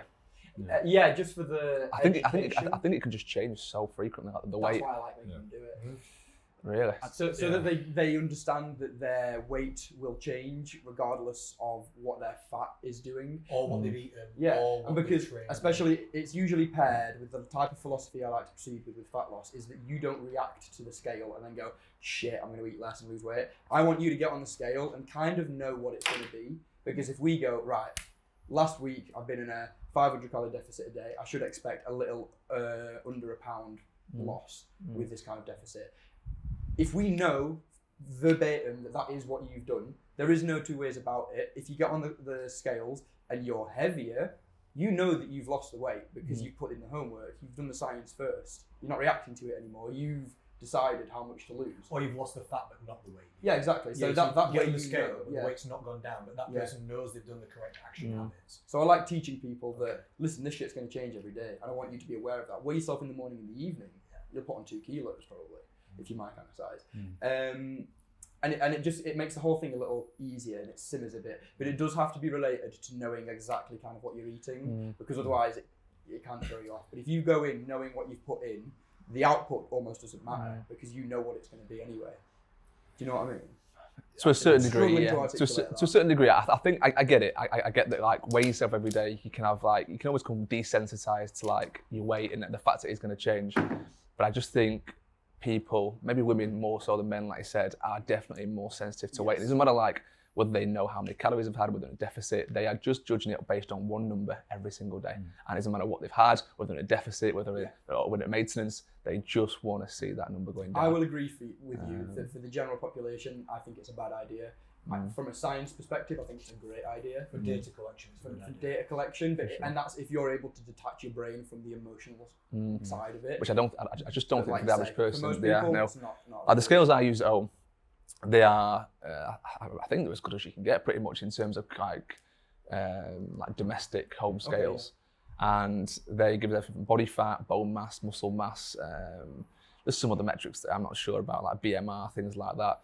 But they give us a baseline, and we'll have it occasionally where the weight, like happened this morning, someone's weight went up, but the body fat came down 2%, just in 7 days. That's cool. So we know something's happening, and the muscle mass correlated that. Yeah. So my scales are maybe a little bit different in that you can take some other metrics and pull it from it. So you can put a positive spin in it. But I get if you're just looking at weight by itself. Once you get past a certain level of kind of weight and you're into kind of like the less kind of morbidly obese into the obese and maybe looking towards like where you need to be, the weight is not going to move as much, but the other metrics, hopefully, if you're doing the right things, are. Yeah. Well said. My answer to you and to everybody is yes. Yeah, I think you're all right. You're right. You're also right. And you're also right. For other metrics, I think you should use as many metrics of progress as possible. Body weight, good. Yep. Pictures, if you want to, if you feel comfortable. Yep. Tape measure if you want to, yep. Health and well-being, yep. Strength in the gym, yep. I don't know, energy levels, Strength in the gym hunger as well, levels, anything you can get, anything we can measure, we've got more possibility of seeing progress. So you might say, okay, the weight's not gone down this week, but you're feeling great and you've got stronger. Okay, so it's not all negative. So I think more measures of success is pretty much better. And then like you guys, there's advantages to doing it once a week. There's advantages to doing it 2 to 3 times a week. There's advantages to doing it every day. And there's disadvantages to all these methods as well. And I offer all of these to the client individually. I give this perspective to the client and say, if we measure once a week, it's less data. I need like 4 points or 5 points on a graph to assess someone's metabolism properly. So it's going to take me 4 or 5 weeks to figure out what's going on with their metabolic rate really accurately. You could also just have water retention or bloating on that one day, and then what if the weight goes up? So it's low on data, but also you can prepare, like Ryan said, so that's got advantages. Every day, yeah, okay, there's disadvantages. If you're one of these people that's psychologically attached to the scale and it goes up, the first thing that can happen to you in that day is negative. Yeah, this isn't good. Yeah, which is not good. But then there's also a balance of the only reason somebody wouldn't want to weigh themselves is if they were worried it wasn't going to go down. That's what I'm saying about knowing what you've done. Yeah. It's like if I put this much fuel in a car to plan to do this trip, I know it's going to do it. Yeah. If I guess, then I'm going to be anxious. Yeah. But if I know exactly what I've put in, I almost don't need to step on the scale. I know that shit's happening. Yeah, I had a similar conversation with a client who's just started taking corticosteroids, and she said, "Are these going to make my weight go up?" I said, "Maybe. Yeah, you might get water retention from these. That's a real thing." So she said, "What we're going to do then?" I said, "You need to keep the food tight and accurate. You need to know what's going on with the food. So if your weight goes up 3 pounds, you're not confused. Yeah, you know it's not body fat. It can't be because you've been variable, maintenance or under definite 100%. Then we can just chill. We know it's the medication. We know it's going to come off. You're not going to be upset because you know the action versus the outcome." We've got about 5 to 10 minutes max. So yes is the answer to everybody. So yeah, I want to get through at least 2 of these questions. Pick your favourites, mate. So this question is actually, I'm not biasing it because it's one of my clients who's Shona, who is amazing. But this question in the Macros Inc. clients group got the most replies from other people. It's got loads of replies of people saying, "This is a great question. You should definitely talk about this." And she's prefaced this question by saying it's not necessarily for this specific round table that we're doing here, but she would love to see some expert input, which is not us. She doesn't care about our opinion, is what she's telling us. Fucking get it. Yeah, we're not experts on this area, but I just thought it'd be interesting to bring up anyway. None of us are. Input on neurodiversity for long-term health management. So basically, she's talking about people who they might have Asperger's, they might have ADHD, they might have autism, they might have, I don't know, something else. Carrying on, she said it's a pretty much ignored topic and yet impacts so many people, including her herself. That's definitely true. Not that it impacts her herself, but it impacts many people. She says, "I'm constantly figuring out how to try and make things easier for myself, but some strategies from actual experts on how to live with differing brain situations, neurodiversities, would help. I've spent 7 years trying to figure this out on my own." This is so difficult because every single neurodiversity has a whole like spectrum. Field of people like trying to understand that field. Yeah. Us as like coaches can do our best to understand that individual, that person, what they like, dislike, what they respond well to. Yeah. But you cannot like go in there and say, right, this is exactly what's going to happen. And she's you obviously if you're suffering from those things yourself, you go out your way to explore them and try and get the best kind of answers for that. And I'm sure there's some fantastic answers out there for each individual one, but it's tricky. I guess a very like inexperienced answer would be you've just got to treat as any other person, look at their preferences, which arguably have less wiggle room than other people's, and try and pander to them and try and maybe recode some patterns that maybe could be used benefit, like say if it's major OCD or autism, or you prefer routine and things. Routine is good, but we need a good routine. So can we slowly introduce these kind of things to create your perception of health to be good and routine and positive and things that you like. Beyond that, I'm out. Yeah, again, this is none of our actual expertise. None of us are trained like technically in these, but I like what you both said. I would try and leave behind the labels a little bit. Like there isn't an autism diet. There isn't an ADHD diet. Yeah. This is not a real thing. Yeah. Well, just the autism diet. It is technically, which I don't mind talking about this, because it's exactly like you said. It's understanding your own preferences and proclivities and then trying to err towards ways that you can make that work for you. If you're somebody that likes everything to be the same way, then you could do well on like some kind of meal plan where you set it up and you always eat pretty much the same. Or the only thing you eat and it works well for you. McDonald's and then it's a bad time. Yeah, as long as it's good habits, like you said. Or maybe you're somebody that you can't plan very well and you need loads of variety. Then we just need methods of healthy eating that allow you a load of variety. Maybe you're somebody that really likes structure or routine in some way, like you said, then okay, we need structure and routine in a training plan. Maybe you're somebody that needs variety every day, otherwise it drives you insane. All right, then we need CrossFit or something where it's like workout of the day and it's different every time. Yeah. I think rather than think about a specific label, think about who you are, what your preferences are, what are you doing right now, and how can we fit health and fitness into your lifestyle? Like I know Shona, and for example, she hasn't been enjoying getting trains. I can't remember exactly what happened. I think her gym shut down or something happened. She signed up to a different gym. It's got a train journey in between. This is a lot for her, not only in the time, but also in the psychology of it. She just isn't enjoying it. So because she's a successful winner, what she said to me, we've tried it for a few weeks, barriers, it's not really working out, she's not enjoying it, she's not been getting to the gym as much, we're switching it to home training. Right, forget that then. Perfect. We're not doing that then. We're not going to just continue to struggle doing something that's not working for you. What does work? Home training. All right, then good. So I think it's just about understanding your situation and trying to move forward from there, isn't it? I appreciate that, yeah. Anything More? else? No, I think that's spot on. Yeah. Yeah, I would like to try and get through one or a few more. This is from Jay White. He's one of the directors of Macros Inc. And this has got the most likes, I think, out of any question. Big manager. Yeah, and this is a good one. This is a question to us. What is the most difficult part of guiding someone to success who does not have a clear picture of what success looks like for them? A little bit more. What tools and skills do fitness professionals have or need to develop to help people define what their goal is? So it's about goal setting basically, isn't it? And having someone who's never actually set any goals for themselves, they have no idea what success looks like in a kind of fat loss or weight loss perspective. They've got no reference point basically for what they want to achieve. Love that. I would always start with an image. I would get someone to pick off the internet someone that they think is something really achievable, something super achievable, not out of this kind of world, that they think they can look like, and give me an idea of what you want. It might not be someone who's in amazing shape. It might just be someone who's actually really healthy. I like this person. This is a picture of someone who I think, I know trains really hard, they eat really well, and I want that. It might not be actually a physical thing, but I think a picture gives me an idea of like that person. You can just tell from who they are. You can look into that person. So there's a few different metrics there. It's the picture itself, the visual, but it's also like, have you pick this person based on who they are as a person, their ethics around training and nutrition? Very nice. I reckon the hardest part is probably getting the routine established, isn't it? And maybe the commitment to hard work as well, like getting a client to train hard when they have not experienced like physical hardship. If you haven't trained or gone on a run, if you've grown up in an environment where you've not moved, it's one of the worst things ever to just go and like move something. You go on a run, lift something, it hurts. Go from rock into something. It's like trying to get a rocket off the ground. It's horrible, isn't it? It takes all the energy at the start. Yeah. So I guess that has to come back to like trying to make it enjoyable a little bit as well. I think as a skill for PTs, motivation interviewing is going to be a fantastic one. I agree. Because it's really going to be delving down into the weeds of, well, why do you want to do this? And I think if people are skilled in that, being able to ask really good quality questions, and I touched on this last time I were in review, by sort of saying, okay, why is that? Not in that neurotic manner, but if you can really find out what does success look like for them. I love Ryan's idea about, get an image, get a picture. It's their choice. We're not putting our own biases on it, saying this is what health looks like, this is what health is. If it's not perfect for them, then it's like climbing a ladder, propping up against a building and going, oh shit, wrong building. Do you know what I mean? It's like, let's figure it out. You make the choice. You make the choice. I feel like a big part of the question there, correct me if I'm wrong, but it was like, does someone know what like their picture of health and fitness is? How do you help them?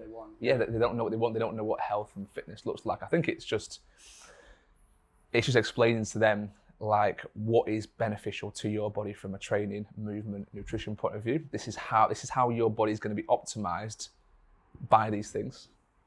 And let's go down that path and let's see how it makes you feel. Yeah. So sometimes if someone doesn't know exactly what they want, or they don't know what it is they're actually getting into it for, which is quite rare to be fair. With someone coming to you with not really many goals or an image of what they like. You know what I find is from doing like the exercise programs here and from getting clients, it's usually they know what they want, but they don't really.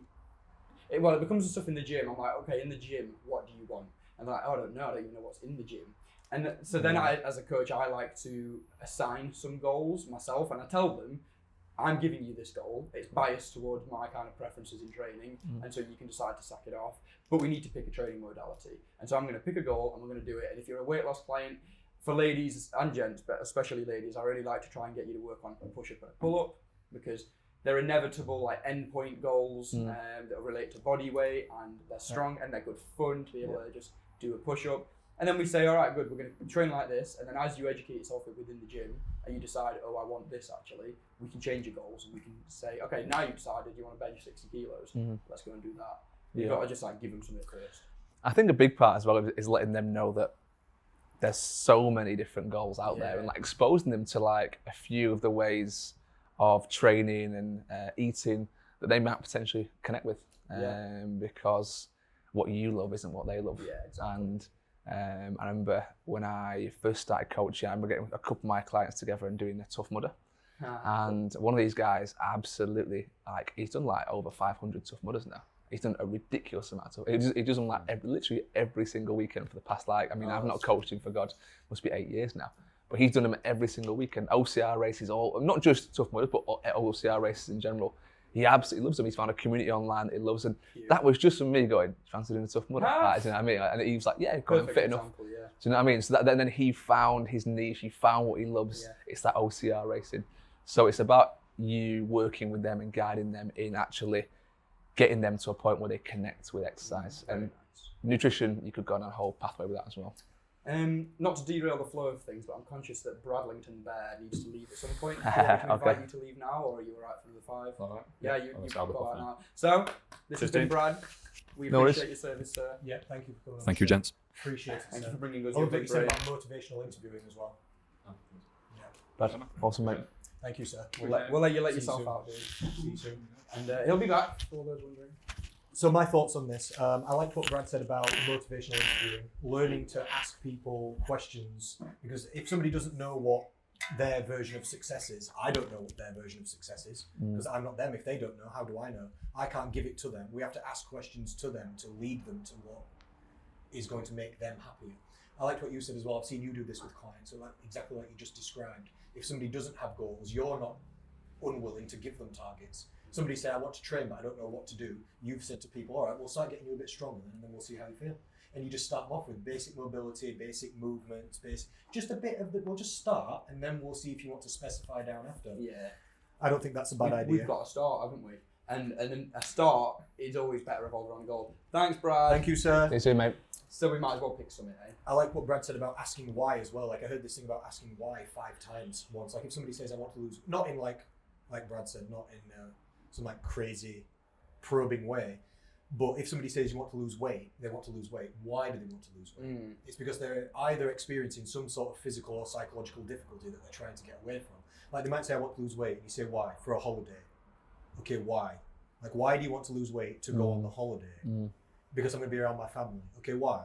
Why do you want to lose weight to go on holiday to be around your family? Because I don't feel confident in my bikini. Oh, Ding, ding, ding, ding, ding, ding. now okay. See, now we're getting somewhere, aren't we? You know, and I always encourage my clients, and I think we do this well at Macros Inc. in general, to remember that if we had a compass, it doesn't matter what your health and what your fitness target is, like weight loss or strength gain. The compass doesn't point at like who's lightest or how much weight you can lose. It points at health and happiness. That's the North Star that everyone's going for. And that's what I want my clients to go for. So if somebody thinks they don't know what their idea of success is or what their targets are, I think they will do on some kind of level if you dig a bit further down. Otherwise, why have they come? Yeah. Why would they wouldn't be sat in front of me if they didn't want to make a change? You're experiencing some sort of negativity that you're trying to change. So let's find out what. Maybe you don't know what type of training you should do. Maybe you don't know how fit you want to be, how much like you should lift or anything like this. This is not important. I think, Sorry, go on. I was going to say, even the fact that you've come to a gym to seek out a trainer stands. You've got goals. It means that you know what to do. You want something. You also know what to do. Oh, because Like, you've gone to the right place. If you zoom out far enough, you know, it's like, oh, You okay, haven't so gone to the Chinese restaurant. exactly. Yeah. I want this. Okay, so if I'm really being honest about it, I need to eat less and go to the gym, don't I? And then they come to us and then ask us what to do, and we say back to them this, Which is already. fine, because Yeah. it's about... For me, I think the main question, I like what you said there about probing a little bit deeper, getting into psychology. But I always say there's normally like a catalyst for them being here, because they'll have done what they're doing for a long time and not sought any help. So what is it that's happened recently that's made you make that jump? Like, what is it? Was it just that's a good point of inquiry, isn't it? Yeah, you were walking up the stairs and you got out of breath and you thought, God, I'm really out of shape now. You were chasing around the park with your kids and you realised that, fucking hell, this was a little bit trickier than I thought. Or, I don't know, you were moving house and you were just battered, or just you went around a golf with your mates as a laugh and you were aching for days. One lady There's said so to me many recently, little things. She went to the beach with her family and friends, and she sat down on the sand, and when she went to get back up, she couldn't, because she, like sand's a bit moving. She'd got down into it. She's fine usually. She actually could not get up, and two people, one had to get each one of her hands and lift her up, and that was the moment. Yeah, you don't want to end up there. She thought, no, this is too much. Yeah, I'm not strong enough to lift myself off the floor. Yeah. Yeah. It's going back to Susan on the card. Like, I had an elderly client who was exactly the same. Like, he said he had something where he had to bend down to get something out of the cupboard and just slipped and fell on his bum, but he couldn't get himself back up. So scary. And he had to call like someone down the road or a neighbour or something to come and help him up. He was like, shit. Like, and he wasn't that old. He was only like 74 at the time. I think he's a bit older now. But he didn't have the strength in his core and his legs to be able to pick himself up. And he was pulling on this kind of cupboard door, but he thought he was going to rip it off. I thought that would be another problem right there. So Intimate face. That's the tipping point. There's always a tipping point for someone. Like, people make change for two reasons: inspiration or desperation. What was that area? What was that desperate measure that they went through that made you think, this is the moment where I need to kind of start moving forwards and make some more positive choices?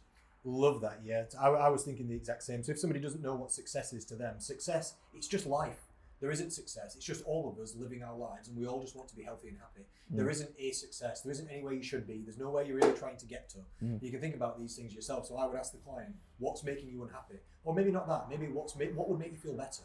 Because you've come for a reason. Why have you joined this program? Why are you listening to this podcast? Why have you gone to see Ryan? Why have you inquired on the email form or whatever it is? You're experiencing some kind of negativity. So where are you now versus where you would like to be, or what would make you feel better, or what improvements would you like to seek? And through some line of these questioning, they've got goals. Everybody's got these kind of goals, otherwise they wouldn't be listening to us or coming to see us. 100%. I think that's well answered. There are more questions on this, but I'm going to do a separate video and answer the rest of them. Because we've smashed it on this. We've been 2 hours 15 now. Amazing. So I think we need to call it. Do we?